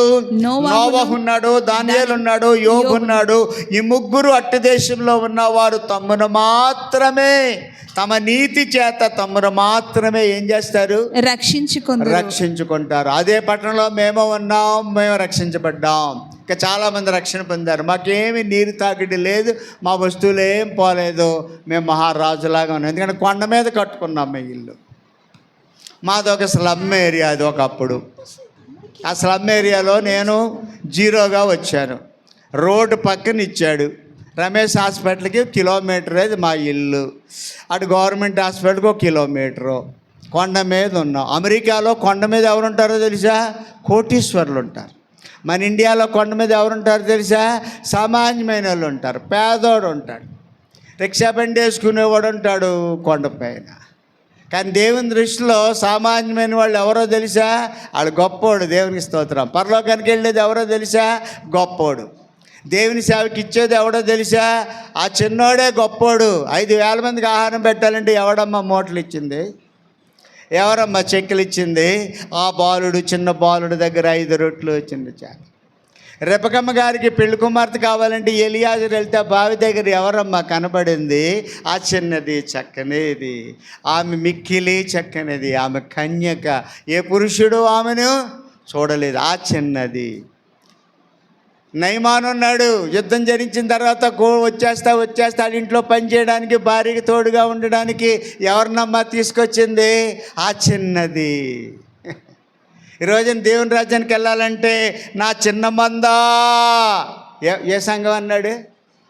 పెద్ద సంఘం. అమ్మ పలానా రాజప్రకాష్ గారిది, పలానా పాలు ఇమ్మానుయేల్ గారిది పెద్ద సంఘాలండి అంట. అంటే వాళ్ళందరూ వెళ్ళరని నేను అంటున్నా. దానికి బైబిల్లో సమాధానం, నా సొంత వ్యాఖ్యానం అసలు ఒకటి చెప్పను. చిన్న మంద భయపడుకుడి అన్నాడా? ఎక్కడ 2 3 ఆయన నామముని ఏకీభవించి ప్రార్థన చేస్తారు. ఎక్కడున్నాడా? అక్కడ ఉన్నాడు. దేవునికి స్తోత్రం చేద్దామా? హల్లెలూయా. ఇక్కడ అలాంటి దేశంలో ఇక్కడ అంటున్నాడు కదా, ఆ 3 ఉన్నారు. ఎవరున్నారు? నోవహు ఉన్నాడు, దానియేలు ఉన్నాడు, యోబు ఉన్నాడు. ఎందుకురా ఈ 3 భక్తుల పేర్లు రాసాడు? ఇంకెంతమంది భక్తులు లేరు అని అంటే, అలాంటి దేశంలో ఇలాంటి దానియేలు లాంటి వాళ్ళు, యోబు లాంటి వాళ్ళు, నోవహు లాంటి వాళ్ళు ఉన్నారు. ఏంట్రా ఈ పేర్లనంటే ఎప్పుడన్నా మీరు ఆలోచన చేశారా? ఎప్పుడన్నా మీరు మెడిటేట్ చేస్తున్నారా? అసలు బైబిల్ బాప్తిసాల మంది బల్లారాధన పుచ్చుకునే వాళ్ళు ఎంతమంది ఉన్నారు? చేతులు ఎత్తండి ఒకసారి దయచేసి. ఎందుకంటే నాకు 66 సంవత్సరాలు నిండిపోయి 67 వచ్చింది. నేను ఒక తాతని. నేను మిమ్మల్ని గద్దించే అధికారం నాకు ఉంది. నువ్వు చెప్పు, చుట్టూ స్టాండ్ అని చెప్పే అధికారం దేవుడు నాకు ఇచ్చాడు. కాబట్టి బాప్తిసాలు పొందిన వాళ్ళందరూ ఇన్ని సంవత్సరాల్లో మీరు బైబిల్ ఒక్కసారన్నా కంప్లీట్గా చదివారా అని మళ్ళా నేను చేతులు ఎత్తమంటున్నా. చూసుకోండి పాస్టర్ గారు, చూసుకోండి. బైబిల్ ఆధారం ఏం చెప్తుంది? 1 కీర్తనలో ఏమన్నాడు? దుష్టుల ఆలోచన బైబిల్ చూడక్కర్లా, బైహాట్ అయిపోవాలి. ఇది దుష్టుల ఆలోచన చెప్పున నడువక, పాపల మార్గమున నిలవక, యెహోవా ధర్మశాస్త్రమునందు అప్పుడప్పుడు ధ్యానించువారు ధన్యులు. అట్టి వారు నీటి కాలంలో ఎవరిన నాటబడిన వారి ఆకు వాడక తన కాలం మందు ఫలం వచ్చి చెట్టు వలే ఉంటారు. అప్పుడప్పుడు చదివేవాళ్ళు. కొంతమందికి చదువు రాదు కాబట్టి ఏం చేయాలి? బైబిల్ తల కింద పెట్టేసుకుంటే ఏ పిచ్చికలు రాకుండా చెయ్యి ప్రభువా. ఆడు మీకంటే తెలివైనవాడు. ఆడు ఆ బైబిల్ కింద పెట్టుకుంటున్నా కానీ బైబిల్లో ఒక్క వాక్యం నీకు రాకపోవచ్చేమో, కానీ ఆడికి తెలియని వాక్యం అంటూ ఏది కూడా. యేసును కూడా దేంతో శోధించాడు? నువ్వు దేవదూతలు ఎత్తి పట్టుకుంటే ఆయన 91వ కీర్తన తీసుకొచ్చి ఏసేకి చూపించాడు. అమ్మ ఈ రాళ్ళను రొట్టెగా చేసుకొని తినొచ్చు కదా, నువ్వు దేవుని కుమారుడు అయితే అని రెచ్చగొట్టినట్టు మాట్లాడాడు. మనమే రెచ్చిపోతావు సార్, నువ్వు నిజంగా ప్రాశ్నం అయితే, మీ నిజంగా విశ్వాసులు అయితే నువ్వు ప్రార్థన చేయి, అది చేయి అంటావు. ఏం రెచ్చిపోకండి. ఆడు చెప్పకపోతే మన దేవుని కుమారులం కదా, ఆడికి ఏమన్నా మనం ఐడెంటిఫికేషన్ ఇవ్వాలా? ఈరోజు మన ఐడెంటిఫికేషన్ ఏంటి తెలుసా మీకు? గుర్తింపు కార్డు. యోహాను 1:12 చెప్పండి చూడకుండా. 500 రూపాయలు కాగితం ఇస్తాను నేను, చూడకుండా చెప్పాలి, పాస్టర్ గారు కాదు. 1:12 యోహాను. ఎందరు అంగీకరిస్తారో అంగీకరించిన వారందరికీ ఆయన కుమారులుగా ఉండడానికి దేవుడు ఏమిచ్చాడు? అధికారం. అంటే ఏమేశాడు ఆయన? వేసేసాడు ముద్ర. దేవుని స్తోత్రం చెప్తావా? మనం ఆయన కుమారుని అయితే ఈడవడండి. నువ్వు నిజంగా దేవుని కుమార్తె అయితే రెచ్చగొట్టడానికి ఓహో సైతానా పో నా వెనుక గద్దించాలి. అలాంటి స్థాయికి రావాలి మనం. ఆ ముగ్గురు దేనికి సాదృశ్యమో తెలుసా? నోవహు భయంకరమైన దినాలు భయంకరంగా జీవిస్తాను, దేవుడికే కోపం వచ్చి ఎందుకు చేశాను రా బాబు అని అలా తమాయించుకొని అసలు ఒక్కడన్నా ఉన్నాడా భక్తుడని అలా తరిచి చూడగా నోవహు ఒక్కడే ఆ తరమ వారిలో నీతిమంతుడిగా కనపడ్డాడు. దేవునికి స్తోత్రం, హల్లెలూయా. అలాంటి నోవహుని దేవుడు ఏం గెలిచాడో తెలుసా? లోకాన్ని జయించాడు. వాళ్ళందరూ తాగి త్రుట్టా ఉంటాడు, నోవహు ఒక్కడే నీతిమంతుడిగా జీవించాడు, లోకాన్ని జయించాడు. ఈ రోజున మనం కూడా ఏం చేయాలి?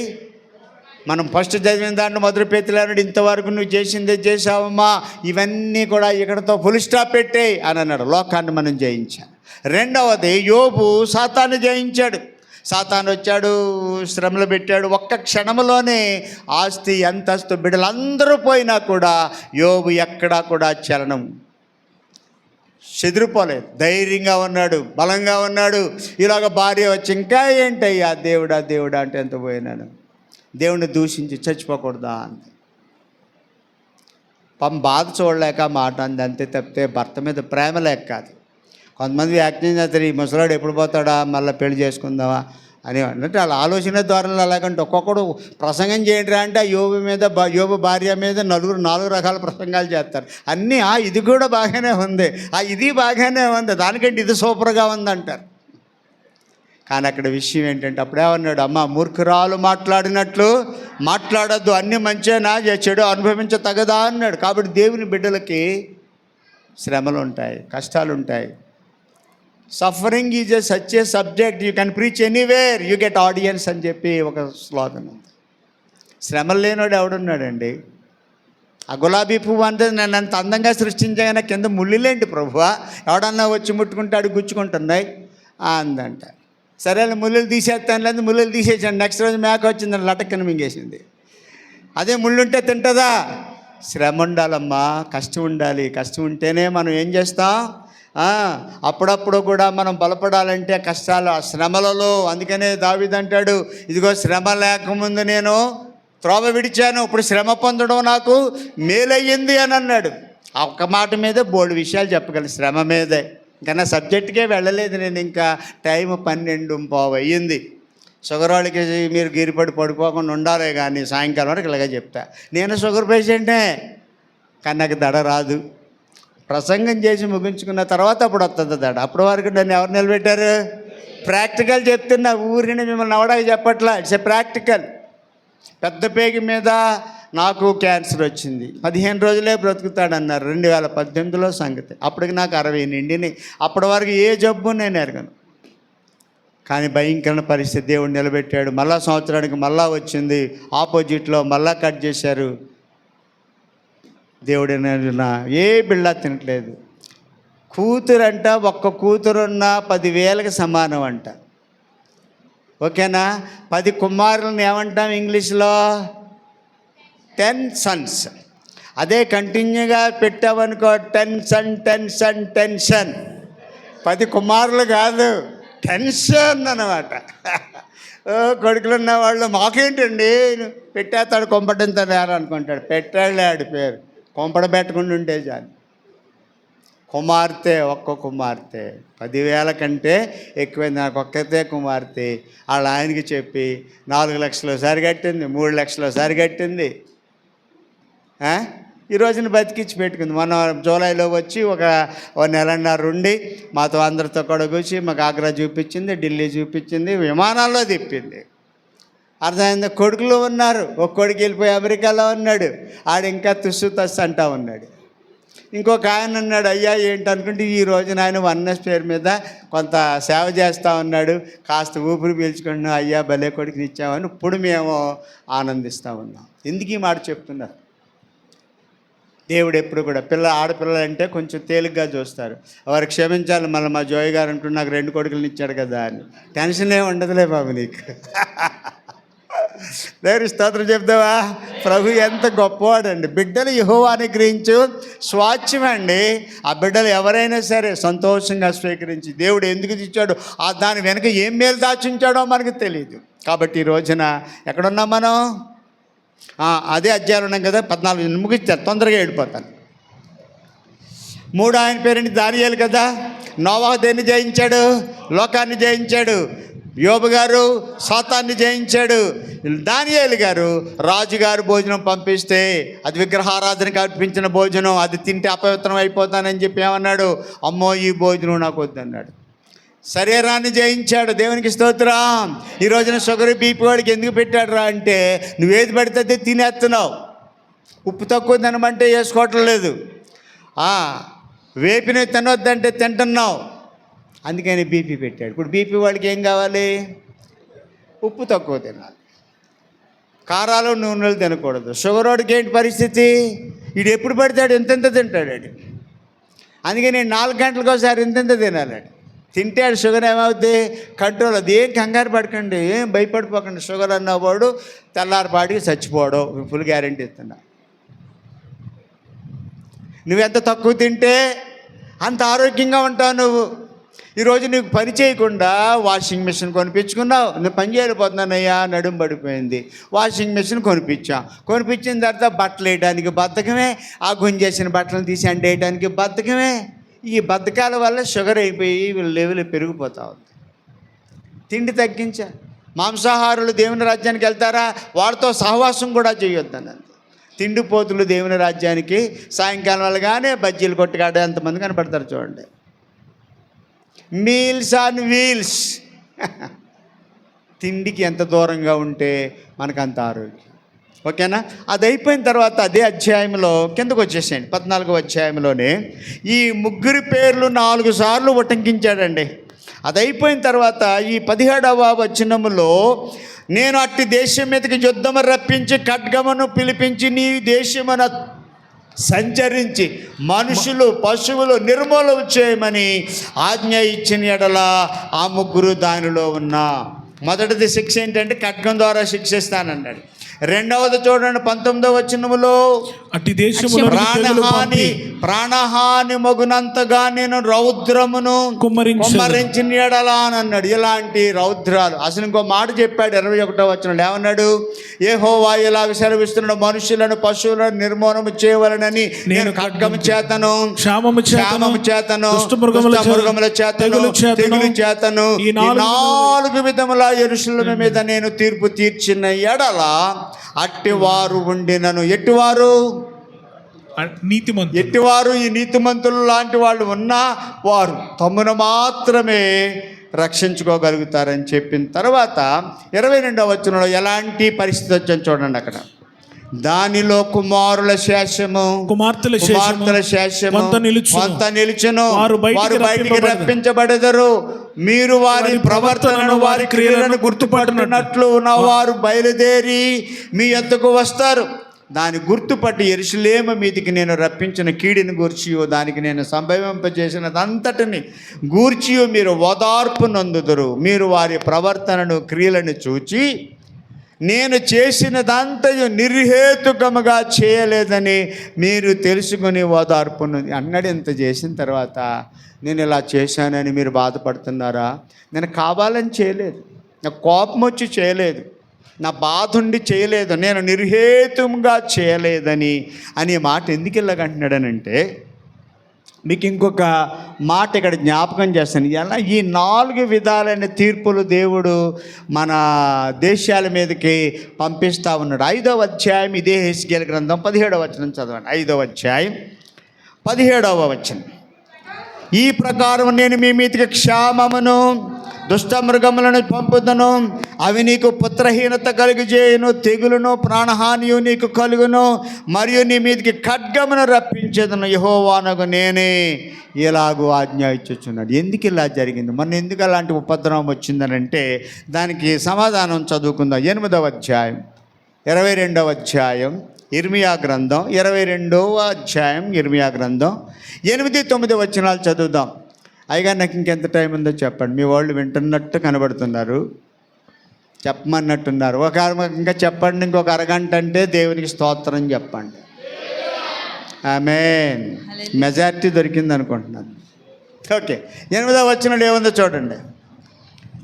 అనేక జనములు ఈ పట్టణపు మార్గమును పోవచ్చు, యెహోవా ఎందు నిమిత్తం ఈ గొప్ప పట్టణమును ఎలాగు చేసినని ఒకనికి ఒకడు అడుగగా అచ్చట వారు అంటున్నారు, వీరు తమ దేవుడైన యెహోవా నిబంధనను నిరాకరించి అన్య దేవతలను పూజించి వాటికి నమస్కారం చేసినందున ఆయన ఎలాగు చేసి ఉన్నాడని చెప్పుదురు. ఎందుబట్టి ఇలా వస్తున్నాయి ఉపద్రవాలు, క్షామాలు ఎందుకు వస్తున్నాయి, కరువులు ఎందుకు వస్తున్నాయి, మనుషులు ఎందుకు చంపబడుతూ ఉన్నారు? ఈ రోజున ఇలాంటి వరదలు ఇక్కడే కాదు, ఉత్తర భారతదేశంలో కూడా ఇళ్ళకి ఇళ్ళు కొట్టుకుపోయాయి, కొండలకు కొండలు చీలు పడిపోయి ఉన్నాయి. ఎందుకు అంటే ఇదిగో విగ్రహారాధనకి బలి వచ్చిన వాటికి లోనైపోతూ ఉన్న జనాలను బట్టి ఇదొక కారణం చెప్పాడు. ఇంకొక కారణం చెప్తాను. 2వ దినవృత్తాంతముల గ్రంథం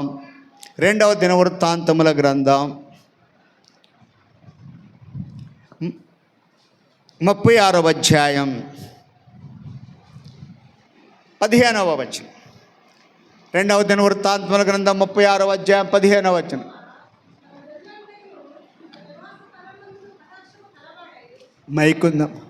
మైకుందమ్మా. వారి పితరుల దేవుడైన యెహోవా తన జనుల యందును తన నివాస స్థలమందును కటాక్షము గలవాడే వారి యొద్దకు తన దూతల ద్వారా, వారి పితరుల దేవుడైన యెహోవా తన జనుల యందును తన నివాస స్థలమందును కలవాడై ఉన్నాడంటే ఏం కలవాడై ఉన్నాడు? కటాక్షము కలవాడే. కటాక్షం అంటే ఇంకో మాట చెప్పండి, దయ కలిగిన వాడు, కృప కలిగిన వాడు, జాలి కలిగిన వాడు. ఎంత జరిగినా కూడా, ఎంత ఇసిగిస్తున్నా కూడా ఆ దేవుడి ప్రేమ చూడండి, ఎంత కటాక్షము గలవాడై వారి యొద్దకు తన దూతల ద్వారా వర్తమానము పంపుచు వచ్చెను. అంటే సువార్త ముయ్యబడిందా? ఇంకా వినిపించబడుతూనే ఉంది, వెళతానే ఉంది, ప్రకటించబడతానే ఉంది. పంపుచూ వచ్చెను, ఆయన పెందల కడనే లేచి పంపుచూ వచ్చినను, వారు దేవుని దూతలను ఎగతాళి చేయుచు, ఆయన వాక్యములను తృణీకరించుచు, ఆయన ప్రవక్తలను హింసించుచు రాగా నివారింప సఖ్యం కాకుండా యెహోవా కోపము ఆయన జనుల మీదికి. ఆయన జనులంటే ఎవరు? ఆయన జనులంటే ఎవరు? నా దగ్గర ఇంకో ప్రసంగం ఉంది, అది అసలు ఇప్పలేదు ఇంకా. నేను దేవుని వాక్యాన్ని వింటున్నట్టుగా వస్తున్నారు, బాప్తిసాలు పొందారు, మారు మనసుకు తగిన ఫలాలు ఫలించట్లేదు. గ్రోత్ ఉందా అంటే లేదు. ఫలాలు ఉన్నాయేమని చెట్టు దగ్గరికి వచ్చి చూస్తే అందులో ఒక్క ఫలము కూడా లేదు. ఆ నెక్స్ట్ రోజున ఏం చేశాడంటే దాన్ని శపించేశాడు అన్నాడు. ఇప్పుడే గొడ్డలి చెట్టు యొక్క మొదలన అరే గొడ్డలు ఎత్తుకురారా అని అంటలేదు అక్కడ, ఇట్ ఈస్ దేర్. వెంటనే ఈరోజు చాలామంది బల్లారాధనలో కూడా ఎంత భయం లేకుండా, చాలామంది సమాధానం లేకుండా, అందుకే మీలో అనేక మంది రోగులను, బలహీనులను, చాలామంది 3 విషయాలు ఉన్నాయి. రోగాలు ఎందుకు వదిలిపెడుతున్నాయా? నువ్వు మాటింటలేదని. ఈ షుగర్లో వదలట్లేదు, బీపీలో వదలట్లేదు. మీరు ఒక మాట చెప్పండి, అయ్యగారు నాకు బీపీ షుగర్ ఉంది, ప్రార్థన చేయండి అన్నారు. ప్రార్థన చేయించుకున్నారు, స్వస్థత వచ్చిందా? అది ముల్లమ్మా, ముళ్ళు. ఏసై వచ్చే వరకు కలుపుమన్నప్పుడల్లా ఏసు రక్తం చేయ అనటం కోసం. కలుక్కుమన్నప్పుడల్లా కూడా దేవా నాయన నీకు వందనాలు అని అనటానికి. అది లేకపోతే నువ్వు అంటావా? గుర్రు పెట్టి పడుకుంటావు. అందుకనే చెడ్డ కళలు రాకుండా అంటావు. ఎందుకు వస్తాయి? రాకుండా ఎలాగుంటాయి? ఈ రోజున ఎక్కడ ఉంటున్నావు నువ్వు? నీ కూడా ఎవరున్నారు? ఆ దిక్కిమాల సెల్ ఫోన్ ఒకటి ఉంది, మళ్ళీ అదేమన్నా మామూలు ఖరీదా? అందరి దగ్గర 10,000 కంటే 10కి పైనే కానీ 5,000 ఫోన్ ఉన్నవాడు ఎవ్వడో లేడు. అదొక నంగనాచి. అది కూడానే ఉంటుంది, ఏమి ఎరగని నెప్పర్లా ఉంటుంది. అది నీకు తగాదాలు పెడుతుంది. మీ ఆయన అప్పుడే బయటికి వెళ్ళాడు, ఏదో మర్చిపోయి ఫోన్ చేద్దామంటే ఆయన వెళ్ళిపోగానే అక్క బాగున్నావా అని ఇక్కడ సోది మొదలెడతారు. ఆమె వేరే విషయంలో ఉన్నారు, స్పందించడం లేదు. అక్కడ బీపీ రేజ్ అయిపోద్ది. ఈలోగా రింగ్ మంది అనుకో, ఏమే ఫోన్ ఎత్తట్లేదు తొందరగా. ఎన్ని గొడవలు! ఈ రోజున సెల్ ఫోన్ యొక్క వ్యవహారం ఎంత భయంకరం అంటే, ఇక్కడ అంటాడు కదా, ఈ రోజున అదొక దేవత అయిపోయింది, అదొక విగ్రహారాధన అయిపోయింది. అటాచ్ అయిపోతున్నారు. చిన్నపిల్లలకి వచ్చి రాగానే ఒక అమ్మాయి పుట్టిందంట, అప్పుడే నర్సుని అడిగిందంట, అమ్మ నీ ఫోన్ ఒకసారి. ఎందుకనంటే నా దేవుడికి ఫోన్ చేయాలి, నేను క్షేమంగా చేరిపోయాను భూమి మీదకి అని. అడుక్కునేవాడు ఇంటికి వస్తున్నాడు, అమ్మ కథ అన్నం పెట్టమని. డబ్బులు లేకపోయినా పర్లేదు, ఈ రోజున అడుక్కునేవాడి దగ్గర కూడా స్క్రెచ్ కార్డు ఉందంట. ఈ రోజున సెల్ ఫోన్ ద్వారా వచ్చే అనర్థకాలు ఏంటో తెలుసా? తదేకంగా దాన్ని 2వ పేతురు తీయమ్మ, 2వ పేతురు 1వ అధ్యాయము 8-9 వచనాలు చదవండి. ఇవి ఎవనికి లేకపోవునో అన్నాడు అక్కడ. ఇవి ఎవనికి లేకపోవును అనే దానికి పైన పెద్ద లిస్ట్ ఇచ్చాడు. ఓకేనా? సద్గుణం నందు ఆశానిగ్రహం నందు దయాళత్వము అని చాలా లిస్ట్ ఇచ్చాడు కదా. ఇవన్నీ ఎవనికి లేకపోవునో వానికి పూర్వపాపంలో ఎందు శుద్ధి కలిగిన సంగతి వాడు మరిచిపోయి, ఆ తర్వాత చదవండి. ఇవి ఎవనికి లేకపోవునో వాడు తన పూర్వ పాపములకు బుద్ధి కలిగిన సంగతి మరిచిపోయి గ్రుడ్డివాడును. ఏమైపోయాడు అమ్మకడాడు? గుడ్డివాడు అయిపోయాడు. ఎందుకు గుడ్డోడయ్యాడు చూడండి అక్కడ.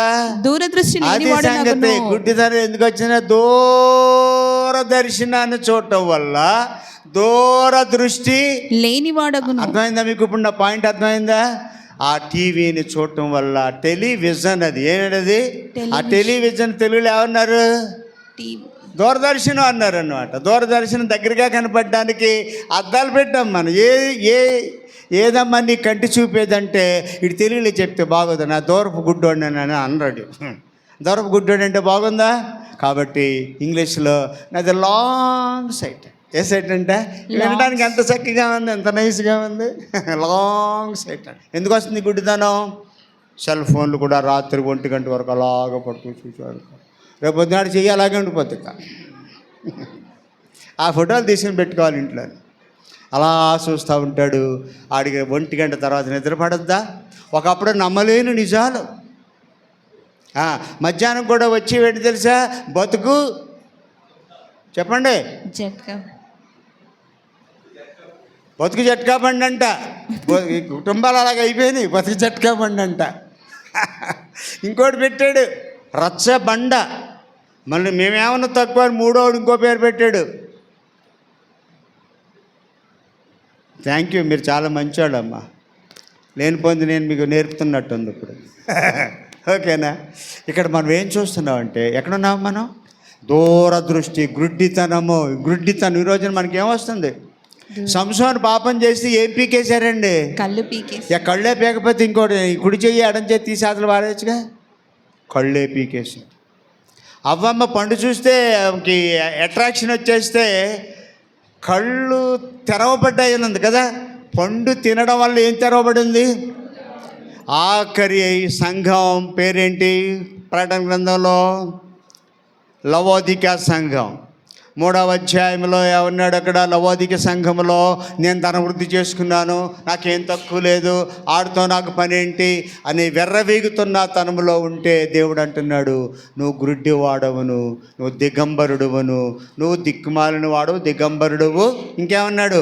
5 పాయింట్లు చెప్పాడమ్మ అక్కడ లవోదిక సంఘంలో. దౌర్భాగ్యుడు, దిక్కుమాలిన వాడు, దరిద్రుడు, దిగంబరుడు, గురుడ్డివాడని వచ్చింది అక్కడ. వస్త్రహీనుడని వచ్చిందా?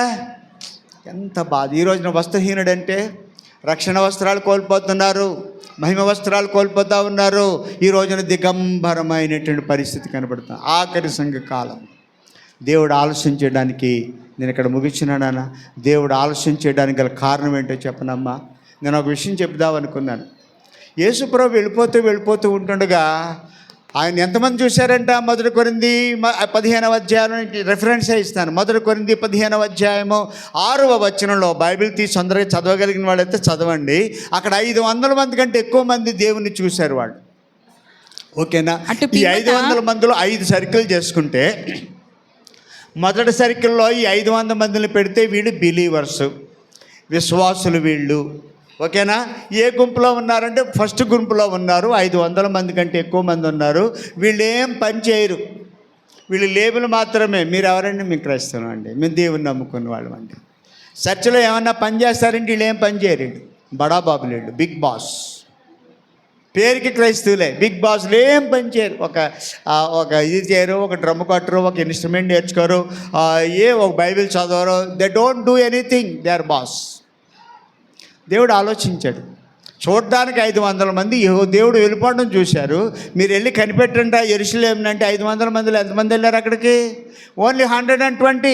ఆ 120 మందిలో కూడా తల్లి ఉంది, శిష్యులు ఉన్నారు, యేసుని బ్రతికున్నప్పుడు నమ్మని అన్నదమ్ములు కూడా ఉన్నారు అక్కడ ఆ ప్రార్థనా గుంపులో. ఈ 500 మందిలో 120 మంది వెళ్ళారు. మిగతా వాడు ఎవడు అడ్రస్ లేరు అక్కడ. అప్పుడు యేసుప్రభు ఏం చేశాడండి? 500 మంది వల్ల నాకేం ఉపయోగం లేదు అని చెప్పి 500 మందిలో నుంచి 70 మందిని ఎన్నుకున్నాడు. మీరు మళ్ళీ ఎక్కడికి వెళ్ళాలి? 10వ అధ్యాయంలో కాస్త వార్తకు వెళితే ఆయన 70 మందిని ఎన్నుకున్నాడు. వారిని ఇద్దరిద్దరు చొప్పున వారిని ఫీల్డ్లోకి పంపించాడు, పరిచర్య చేయడానికి, సేవ చేయడానికి, ఆయన పనిని సువార్త ప్రకటించడానికి 70 మందిని ఎన్నుకొని ఇద్దరిద్దరుగా పంపిస్తే అప్పుడు ఎన్ని గుంపులైనాయి? 35 గుంపులైనాయి. 35 గుంపులు చొప్పున వెళ్ళారు. వెళ్ళిన వాడు గొప్ప సేవ చేస్తున్నారు. ఒకడికి పాట పాడే అనుభవం, ఒకటి సాక్ష్యం అనుభవం ఉంది, ఇంకొకటికి ఏమో ఇంకొక అనుభవం. అందరూ టాలెంట్ కలిగిన వాళ్ళని దేవుడు 500 మందిలో 70 మందిని ఎన్నుకున్నాడు. అందరూ అక్కర్లా దేవునికి. ఈ 70 మంది వెళ్ళి ఒక రోజున ఎంత సంతోషంగా వచ్చారంటే, ప్రభువా నీ నామాన్ని దెయ్యాలు కూడా వదిలిపోతున్నాయని సంతోషంగా చెప్తే ప్రభు అన్నాడు, ఒకే శబాషి బలి అని అనలా. మీ పేరులు జీవ గ్రంథంలో లిఖించబడినందుకు సంతోషించండి అని ప్రభు చెప్పాడు. నువ్వు ఎంత సేవ చేసి జీవ గ్రంథంలో నీ పేరు లేకపోతే ఎందుకు వచ్చిన పని? అప్పుడు వీళ్ళు అంటారు, ప్రభువా నీ నామాన్ని దెయ్యాలు వదిలిచ్చాం, నీ నామాన్ని పాలన చేసాం అంటే దేవుని ఏమన్నాడు? అక్రమము చేయువారులారా అన్నాడు. అక్రమం అంటే పెద్ద పాపమేం కాదు. క్రమానికి ఆపోజిట్ ఏంటి? అక్రమం. ఈ రోజున ఏం జరుగుతుంది? అక్రమం జరుగుతూ ఉంది. అక్రమం అంటే పెద్ద పాపమేం కాదు. అక్కడ క్రమంగా గుడికి రాకపోవటం, 11 గంటల కంటే 11:30కి వస్తారు, 12:40కి వస్తారు. మీరు డ్యూటీలు చేసేవాళ్ళు అలాగే వెళ్తున్నారమ్మా అక్కడికి. మరి దానికంటే మించింది దేవుని సన్నిధి అంటే, దేవుడు అంటే అంత చీప్ అయిపోయాడు ఈ రోజున జనాలకి. రక్షణ పొందిన వాళ్ళే రక్షణ పొందడం బహు కష్టమైతే అన్యజనులు ఎలాగమ్మా, వాళ్ళ గతి ఏంటమ్మా అని ఎంతో బాధపడదు. భవిష్యత్తు గురించిన ప్రవచనం అది. కాబట్టి ఆ 70 మందిని దేవుడు ఎందుకు కుదించేశాడు? దేవుడికి మంది మార్గం అక్కర్లా. అమ్మో ఈ గుడంతా నిండిపోతారు, ఒక్కడికి వాయిద్యం రాదు, ఒక్కడికి పాట రాదు, ఒక్కడో బైబిల్ చదవడు. సుఖమేంటి? What is the use of that? దేవుని కోసం మనం ఏ రకంగా ఉపయోగపడలేనప్పుడు ఏంటి ఉపయోగం? అందుకని మనలో నుంచి దేవుడు కొంతమందిని ఎన్నుకుంటాడు. ఆ ఎన్నుకున్నప్పుడు నన్ను ఎన్నుకోలేదేంటి అని నువ్వు బాధపడినా ఇట్ ఈస్ టూ లేట్ అనమాట. అక్కడ రెండో గుంపులో ఎవరున్నారు? సర్వీస్ చేసేవాళ్ళు కావాలి, కానీ మంది ఉన్నారంటే సరిపోదు. దానికి ఇంకొక ఉదాహరణ చెప్తాను. న్యాయాధిపతుల గ్రంథం 7వ అధ్యాయం 4వ వచనాన్ని చదవండి. అక్కడ గిద్యోను యుద్ధానికి వెళ్ళాలి, మిద్యానీయుల మీదకి 32,000 మంది ఉన్నారు ఆయన దగ్గర యుద్ధం చేయడానికి. సంఖ్య బాగానే ఉంది, కానీ దేవుడు అన్నాడు, రే ఈ 32,000 మంది నాకు అవసరం లేదురా బాబు, నాకు ఇంతమంది వద్దు, అసలు నాకు కొద్దిమందే కావాలి, తీసే అంటే 20,000 మందిని పంపించేసాడు. ఎవరు 20,000 మంది? పిరికోళ్ళాళ్ళు. చదవండి, ఆ మాట చదవండి అక్కడ.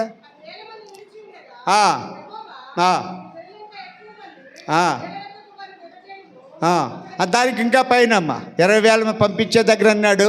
ఇందులో ఎవరైతే ఒడుకుచున్నారో వాళ్ళు త్వరపడి వాడి ఇళ్ళకి వెళ్ళిపోవాలి. భయపడేవాడు, పిరికోళ్ళు, అమ్మో అనేవాడు ఎవడు నాకు అక్కర్లేదు. ఎవరు కావాలి? చేయగలిగినాడు, సాహసం కలిగినాడు కావాలి. అందుకని ఆ మిగిలినటువంటి వాళ్ళని అన్నాడు, నీటి దగ్గర నడిపి కుక్కలాగా గతికే వాళ్ళు కొంతమంది, నీటిని చేతితో తీసుకునే వాళ్ళు కొంతమంది ఉంటే ఆ కుక్కలాగా గతికిన వాళ్ళనేమో ఉంచేశాడు. చేతితో తీసుకున్న వాళ్ళని 300 మందిని ఉన్నాడు. 32,000 మందిలో ఎంత కట్ చేశాడు? 300 మందిని. అందుకని ఓకే చెత్త చేదారు మాకు ఉన్నారు 300 మంది అంటే చెప్పుకోవడానికి వేస్ట్. ఇప్పుడు నేను ఇంత ప్రసంగం చేస్తున్నానా, అమ్మో అయ్యగారు కూడా ఇంకెంత సూపరా అనుకుంటారు మీరు. వచ్చే వరకు కానీ తెలియదు ఈ బట్టతలటి రంగు. ఈరోజు నేను కారు వేసుకుని వస్తే నాకు కూడా వచ్చి డ్రైవింగ్ హెల్ప్ చేయడానికి ఒక్కడు లేడు. ఈ రోజున గొప్ప కోసం ప్రసంగాలు చేయడం కాదు, అసలు వాడు వింటున్నాడా లేదా. డ్రైవర్ ఆడు ఎవడో బాగుంది చనిపోయారట, పాపం వెళ్ళాడు, తప్పదు కదా మరి. అందుకని నాకు డ్రైవింగ్ రాలేదనుకో, నేను ఏమైపోయేవాడిని. అయ్యగారికి కూడా కొంచెం అనుమానం వచ్చిందంట, అమ్మ అయ్యగారు వస్తారో రారో అని. నో కేర్, డ్రైవర్ లేదని చెప్పి నేను ఎగ్గొట్టేయచ్చు. కానీ దేవుని పని ఇది. అవసరం అయితే డ్రైవర్ని పెట్టుకొని రావాలి. కానీ మనం సామర్థ్యం కలిగిన వాళ్ళు అయి ఉండాలి. డ్రైవర్ 66 సంవత్సరాలండి డ్రైవింగ్గా అని అంటే ఏమైనా చేయగలిగి ఉండాలి. ఇంకో కీర్తనలు అంటాడు, ప్రభువా నువ్వు మాకు సహాయం ఉంటే మాకు సామర్థ్యం ఇస్తే కోనలేంటి దుఃఖేస్తామని ఉంది అక్కడ. ఎంత మంచి మాటలు దేవుని వాక్యం. ఇవన్నీ చదివేసి బుర్రలో పెట్టేశాను. నీ సెల్ ఫోన్లో కొంతవరకే మెమొరీ ఉంటుంది. ఆ మెమొరీ బైబిల్ కూడా సెల్ ఫోన్లోనే పెట్టుకుని, మామూలుగానే బైబిల్ పుస్తకాల పేర్లు రావు నీకు. ఒకవేళ 66 పుస్తకాల పేర్లు చెప్పండి అమ్మ ఇప్పుడు నిలబెడితే గుండె మీద చేసుకుని చెప్పండి ఎంతమంది చెప్తారు. అలాగే కొన్ని ముఖ్యమైన వాక్యాలు ఉన్నాయి బైబిల్లో. రోమా 3:23 అన్నీ చెప్పాను అనుకో, ఏముంది అక్కడ? బైబిల్ చూడాలి. ఏ భేదం లేదు, అందరూ దేవుడు అనుగ్రహించే మహిమను. అలాగే యోహాను సువార్త 10:28 మాట ఉంది, నా గొర్రెలు నా స్వరం వింటాయి, అవి నా చేతిలో ఉన్నాయి, నా హస్తంలో నుండి ఎవడో వాటిని అపహరింపనేరలు అని. ఇలాగ ఇన్ని క్రైస్తవులు అమ్మ ఈ రోజున తడిని చెప్పగానే అరే పలానా చోట ఏ వాక్యం ఎక్కడుందో అని చెప్తే చెప్పగలిగిన సామర్థ్యం ఈ రోజున మన దగ్గర ఉందా? ఈ రోజున గుండెల మీద చేసింది అంటే మనం ఎంత వెనుకబడి ఉన్నాం. హెబ్రీ సంఘంతో అన్నాడు, ఈ రోజున మనమే కాదు కాలాన్ని బట్టి చూస్తే మీరు ఎలా ఉండాలి? అపోస్తలులుగా ఉండాల్సింది. కానీ ఎలా ఉన్నారు మీరు? పాలు తాగే దశలో ఉన్నారు. ఇంకా నేర్చుకునే దశలోనే ఉన్నామంటే ఎంత బాధ వేస్తుందండి. ఒకవేళ యేసయ్య కనుక మారువేషంలో నాకులాగే వచ్చి మీకు అప్పటికప్పుడు రిటర్న్ టెస్ట్ పెడితే, రిటర్న్ టెస్ట్ వదిలే ఓరల్ టెస్ట్ పెడితే, లేదా మూడోది ఎస్ ఆర్ నో మీకు ఒక కాగితం ఇచ్చేస్తాడు, ఆప్షన్ ఇచ్చేస్తాడు. 4 ఉంటాయి అక్కడ ఆన్సర్లు, అందులో ఏదో ఒకటి చెప్పాలి. అలా చేసినా ఈ రోజున మనం చెప్పగలమా అంటే అదా ఇదా పోనీలే లాటరీ దెబ్బ కొట్టేద్దాం, వచ్చిందిలే, ఏ కొట్టేద్దాం బి కొట్టేద్దాం అనుకుంటే అక్కడ అంతా తుస్సవుద్ది. అర్థమవుతుందమ్మా నేను చెప్పేది? కాబట్టి ఈ రోజున ఫస్ట్ కోణం ఏంటి? విశ్వాసుల గుంపు 500 మంది, గుడ్ ఫర్ నథింగ్, ఏ ఉపయోగం లేదు. ఒక టైంకి రారు, కుర్చీలు ఆక్యుపైడ్, అవేమి హీట్ ఎక్కిపోతాయి. ఆడు తప్పుకుంటే ఇంకోడన్నా వస్తే బాగుపడతాడు, వీడుంటే వల్ల బాగుపడలేదు. దానికి లేదు, వీడు ఎంతకాలరా బాబు, వీడు ఎంతకాలం మొయ్యాలి అని కుర్చీ ఏడుస్తుంది. ఆ గుంపులోంచి 70 మందిని తీశాడు, సంఖ్య కుదించేశాడు. ఒక్కరున్నా చాలును, నడిపిస్తాను వేల కొలదిగా అన్నాడు. 3వ పాయింట్ ఏంటంటే ఆ 70 మందిలో 12 మందిని తీశాడు. 12 మంది గుంపు ఎవర్రా అంటే యేసు ప్రభుతో పాటు సహవాసం చేయడానికి, ఆయనతో ఉండడానికి 12 మందిని ఎన్నుకున్నాడు. అది మీకు 3వ అధ్యాయం మార్కు సువార్తలో ఉంది, తర్వాత ఇంటికి పోయి చదువుకోండి. ఆ 12 మందిని ఎన్నుకున్నాడు, సహవాసంగా పెట్టుకున్నాడు. పరలోకాన్ని నుంచి మానవుడిగా ఈ లోకానికి వచ్చినాడు అని ఒంటరిగా ఫీల్ అవుతున్నప్పుడు అయ్యో నాతో కూడా కొంతమంది ఉండాలి కదా అని అపోస్తలుని దేవుడు ఏర్పాటు చేస్తాడు. ఈ అపోస్తలు చేసే 2 పనులు ఉన్నాయి. ఆయన తరపున బయటికి వెళ్ళడానికి, మిగతాది ఆయనతో ఉండడానికి ఈ గుంపుని ఎన్నుకున్నాడు, అపోస్తలుల గుంపు. అది అయిపోయిన తర్వాత 4వ గుంపు ఏంటో తెలుసా? ఏ పెక్యులర్ అంటే ఏ ప్రివిలేజ్డ్ పీపుల్. ప్రివిలేజ్డ్ అంటే అబ్బో అంతమందిలో ఎవ్వరికి లేని భాగ్యాన్ని ఒక్కడికే దొరికింది, ఆడికే ఛాన్స్ కొట్టేశాడు, నాకు దొరకలేదు అని ఆ ప్రివిలేజ్డ్ గుంపులో 3 ఎన్నుకున్నాడు. ఎవరాళ్ళు? పేతురు, యోహాను, యాకోబుల్ని ఎన్నుకున్నాడు. ఆ ముగ్గురిని కూడా 3 స్థలాలకి, ప్రత్యేకమైన స్థలాలకి యేసు ఏమై ఉన్నాడో వాళ్ళకి ప్రత్యక్షంగా చూపించడానికి యాయీరు ఇంటికి తీసుకెళ్ళాడు. యాయీరు కుమార్తెను బ్రతికించాడు, చచ్చిపోయిన అమ్మాయిని. నాలో ఏముందని చూపించాడు ఆయన. పునరుత్థానపు శక్తి నాలో ఉందని నిరూపించాడు వాళ్ళకి. 2వ స్థలానికి తీసుకుని వెళ్ళాడు, రూపాంతరపు కొండ మీదకి. ఆ 9వ అధ్యాయము అదే మార్క్స్ వార్తలో ఆయన రూపాంతరం చెందినప్పుడు, ఇదిగో నేను మహిమోన్మతుడిని, మహిమ కలిగిన వాడిని అని చెప్పి మహిమని చూపించాడు అక్కడ యేసు ప్రభు వాళ్ళకి. ఆ తర్వాత గెత్సేమనే తోటలో తీసుకుని వెళ్ళాడు ఆ ముగ్గురిని. మీకు ఆ పేర్లు కూడా అన్నాడు, పేతురు, యోహానులను తప్ప అనే మాట వాడాడు. 3వది, ఆయన శిలువ మరణానికి వెళ్ళడానికి ముందు గెత్సేమనే తోటలో ప్రార్థన చేయడానికి వెళ్ళినప్పుడు 8 మందిని ఇక్కడే ఉండమన్నాడు. ఒకడేమో బయటికి వెళ్ళిపోయాడు, యేసుప్రభుని అప్పగించి వెళ్ళిపోయాడు, ఊరేసుకొని చచ్చిపోయాడు. ఈ ముగ్గురిని కూడా తీసుకెళ్ళి ఇక్కడ మీరు ప్రార్థన చేయండి అన్నాడు. రాయి వీసినంత దూరం వెళ్ళి యేసుప్రభు ఏకాంతంగా ఆ శ్రమలు ఎదుర్కోవడానికి, ఆ కష్టాలను ఎదుర్కోవడానికి, సఫరింగ్ని ఎదుర్కోవడానికి ప్రార్థన, కన్నీటితో ప్రార్థన చేస్తాడు. మధ్యలో వచ్చి చూచాడు, ఏం చేస్తున్నారా అని. నిద్రపోతా ఉన్నాడు. అందులో సీనియర్ ఎవడు? పేతురు గారే. పేతురు గారు కూడా నిద్రపోతా ఉన్నాడు. పేతురు గారు ఏం చేయాలి? అరే ప్రార్థన చేయమన్నాడు దేవుడు, ఏంటో నిద్రపోతున్నారు, ఏంటో నిద్ర, మీకు పాడు నిద్ర, లేండి అని ప్రార్థన చేయించాల్సిన పేతురు గారు కూడా నిద్రపోతూ ఉంటే ఎవరిని తిట్టాడు యేసయ్య? పేతురు, నీవు కూడా నిద్రపోతున్నావా? ఈరోజున సంఘాల్లో ఉన్న సీనియర్లు ఏం చేస్తున్నారు? మేల్కొల్పే పరిస్థితిలో ఉన్నారా? సంఘాన్ని ఏం చేస్తున్నారు మీరు అనే దానికి ఇక్కడ ఒక ఉదాహరణ కనబడతాం. సరే అంటే యేసు ప్రభు యొక్క శ్రమలలో పాలువారుగా ఉండడానికి తీసుకుని వెళితే ఆ భాగ్యాన్ని వాళ్ళు పెక్యూలియర్ పీపుల్, వాళ్ళు ప్రత్యేకించి నిన్ను ఎన్నుకుంటే ఏదో గొప్పోడు అయిపోతా అంటే, ఏదో మన ఈ మధ్యకాలం ఒక డైలాగ్ అంటాను, వీడు పెద్ద తోపు అంటే, వీడు పెద్ద తోపుగాళ్ళ నీళ్ళు ఎన్నుకుంటే ఏం చేశారమ్మా అక్కడ? ఏదో గొప్పవాడిని పని మనకు అప్పగిస్తే ఈరోజు మనం ఏం చేస్తున్నాం? ఇల్లు పీకి పందిరేస్తున్నావా? ప్రభు అన్నాడు, సరేలేక మీరు పోయి విశ్రాంతి తీసుకున్నాను. నీకు ఆ తర్వాత యేసుప్రభు కనపడతాడానికి శరీర రూపంగా కనపట్టు. అప్పుడప్పుడు స్టేషన్కి వెళ్తా ఉంటే వెళ్ళేవాడు అక్కడైతే సాగనంపేవాడు 10 మంది. గవర్నమెంట్కి ఆ రకంగా కూడా డబ్బులు వస్తున్నాయి, ఎందుకంటే ప్లాట్ఫామ్ టికెట్లు కొనాలి కదా.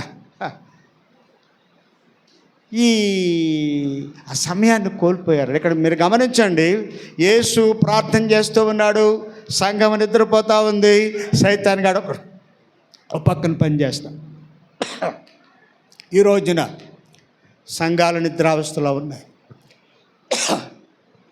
సంఘాలు ఎలా ఉన్నాయి చెప్పండి? నిద్రావస్థలో ఉన్నాయి. నేను ముగిస్తాను ఇక్కడ. చాలా బాధాకరమైన విషయం. యేసయ్య ప్రార్థన చేస్తున్నాడు, సంఘం నిద్రావస్థలో ఉంది.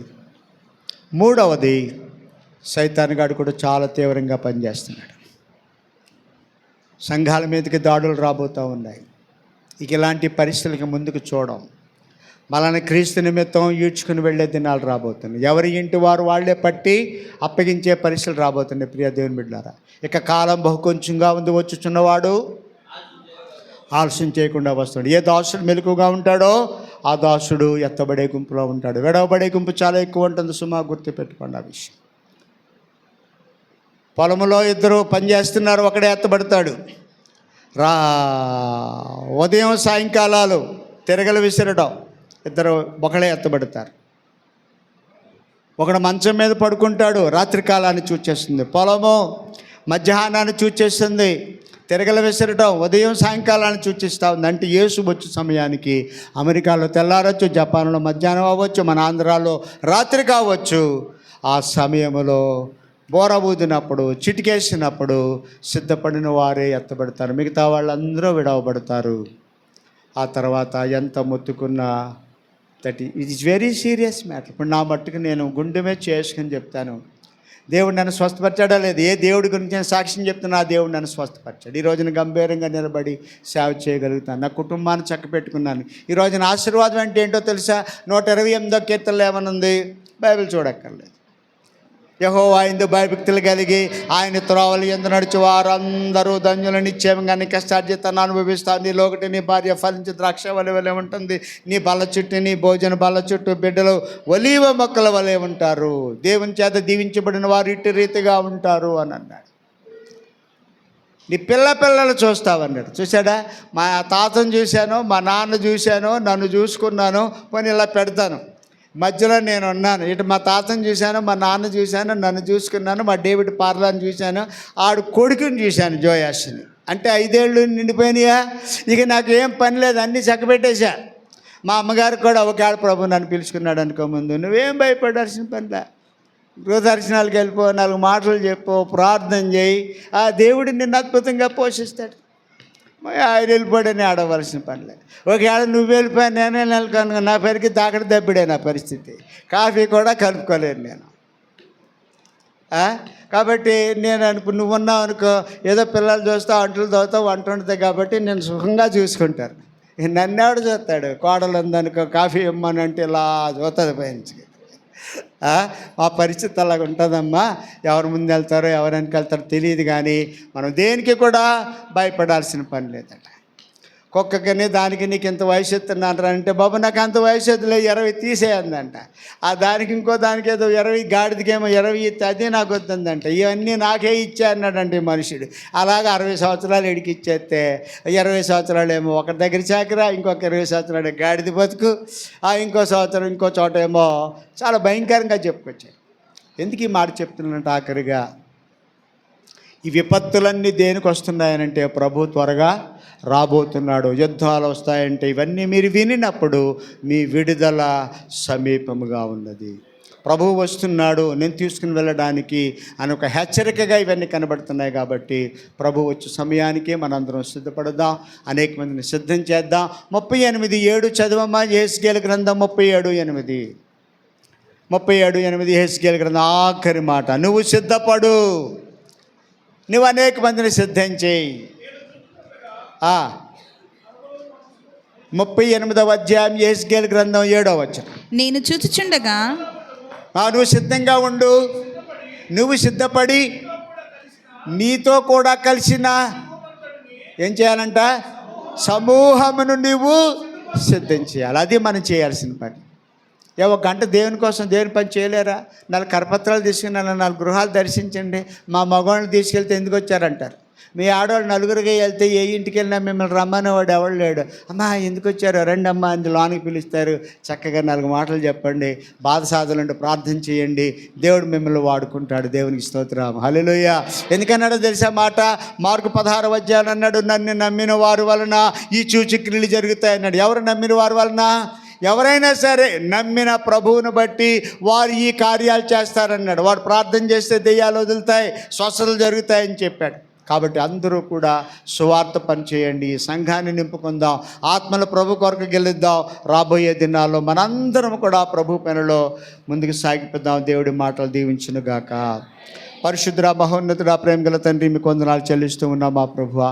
ఇదిగో నీ దాసుని మా ప్రభువా జోసెఫ్ అయ్య గారి ద్వారా ప్రారంభించబడిన పరిచర్యను అయినా మా ప్రభు ఆగిపోకుండా కుమారుడైన జోయి ద్వారా ఈ పనిని మీరు కొనసాగిస్తూ ఉండకు మా ప్రభువా. ముందుకంటే మా ప్రభువా ఈ యొక్క రాబోయేటువంటి యొక్క మందిరం యొక్క మహిమ చాలా ఉన్నతముగా ఉంటుందని చెప్పినట్టుగా మా ప్రభువా నీ బిడ్డను అభిషేకించి మా ప్రభువా అందరి ప్రేమను పొందుకుంటూ అందరినీ కలుపుకుంటూ మా ప్రభువా ఈ యొక్క జగ్గేపేట పట్టణాన్ని, పరిసర ప్రాంతాన్ని నీ కొరకు గెలవడానికి సహాయం చేయమని ప్రార్థన చేస్తూ ఉన్నాం. మా ద్వారాలు తెరవమని వేడుకుంటున్నాను.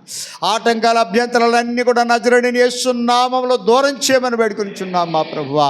ఇదిగో నన్ను వాహనాలు ఇచ్చారు, వాహనాల మీద ప్రయాణం చేస్తున్నప్పుడు, సువార్తకు వెళ్ళినప్పుడు క్షేమంగా వెళ్ళి క్షేమంగా రావడానికి సహాయం చేయండి. ప్రేమించి చిన్న బిడ్డలను బట్టి స్తుతిస్తూ ఉన్నాం మా ప్రభువా. చిన్న బిడ్డను కూడా మీరు తాకండి మా ప్రభు, మీ హస్తమును చాపమని వేడుకొని గొప్ప ఆరోగ్యం నా బిడ్డకి ఇచ్చి వయసున్నది జ్ఞానమందు మీ దయలో పెద్దల దయలో బిడ్డలు పెరుగుచు మా ప్రభువా గొప్ప వీరులుగా వారిని మీరు సిద్ధించేయమని వేడుకొని సంఘ బిడ్డలందరినీ, వారి కుటుంబాలను, బిడ్డలను మీరు దీవించండి ఆయన. వివాహాలు కావలసిన బిడ్డలు ఉంటే వారి వివాహాలకు సాటైన సహాయాన్ని మీరు సిద్ధం చేయండి. ఇక చాలా కాలం తర్వాత వచ్చిన బిడ్డలను చూడడానికి ఇచ్చిన కృప కొరకు వందనాలు. విత్తబడిన వాక్యాన్ని ఫలింపు చేయండి. మళ్ళీ నీ రాకడ ఆలస్యమైతే ఈ విధంగా అనేక పర్యాయాలు మేము కలిసి ప్రార్థించుకునే అవకాశం దయచేయమని యేసు పరిశుద్ధ దివ్య నామమున మిక్కిలి వినయముతో వేడుకొనుచున్నాము తండ్రి. ఆమేన్, ఆమేన్, ఆమేన్. Thank you very much.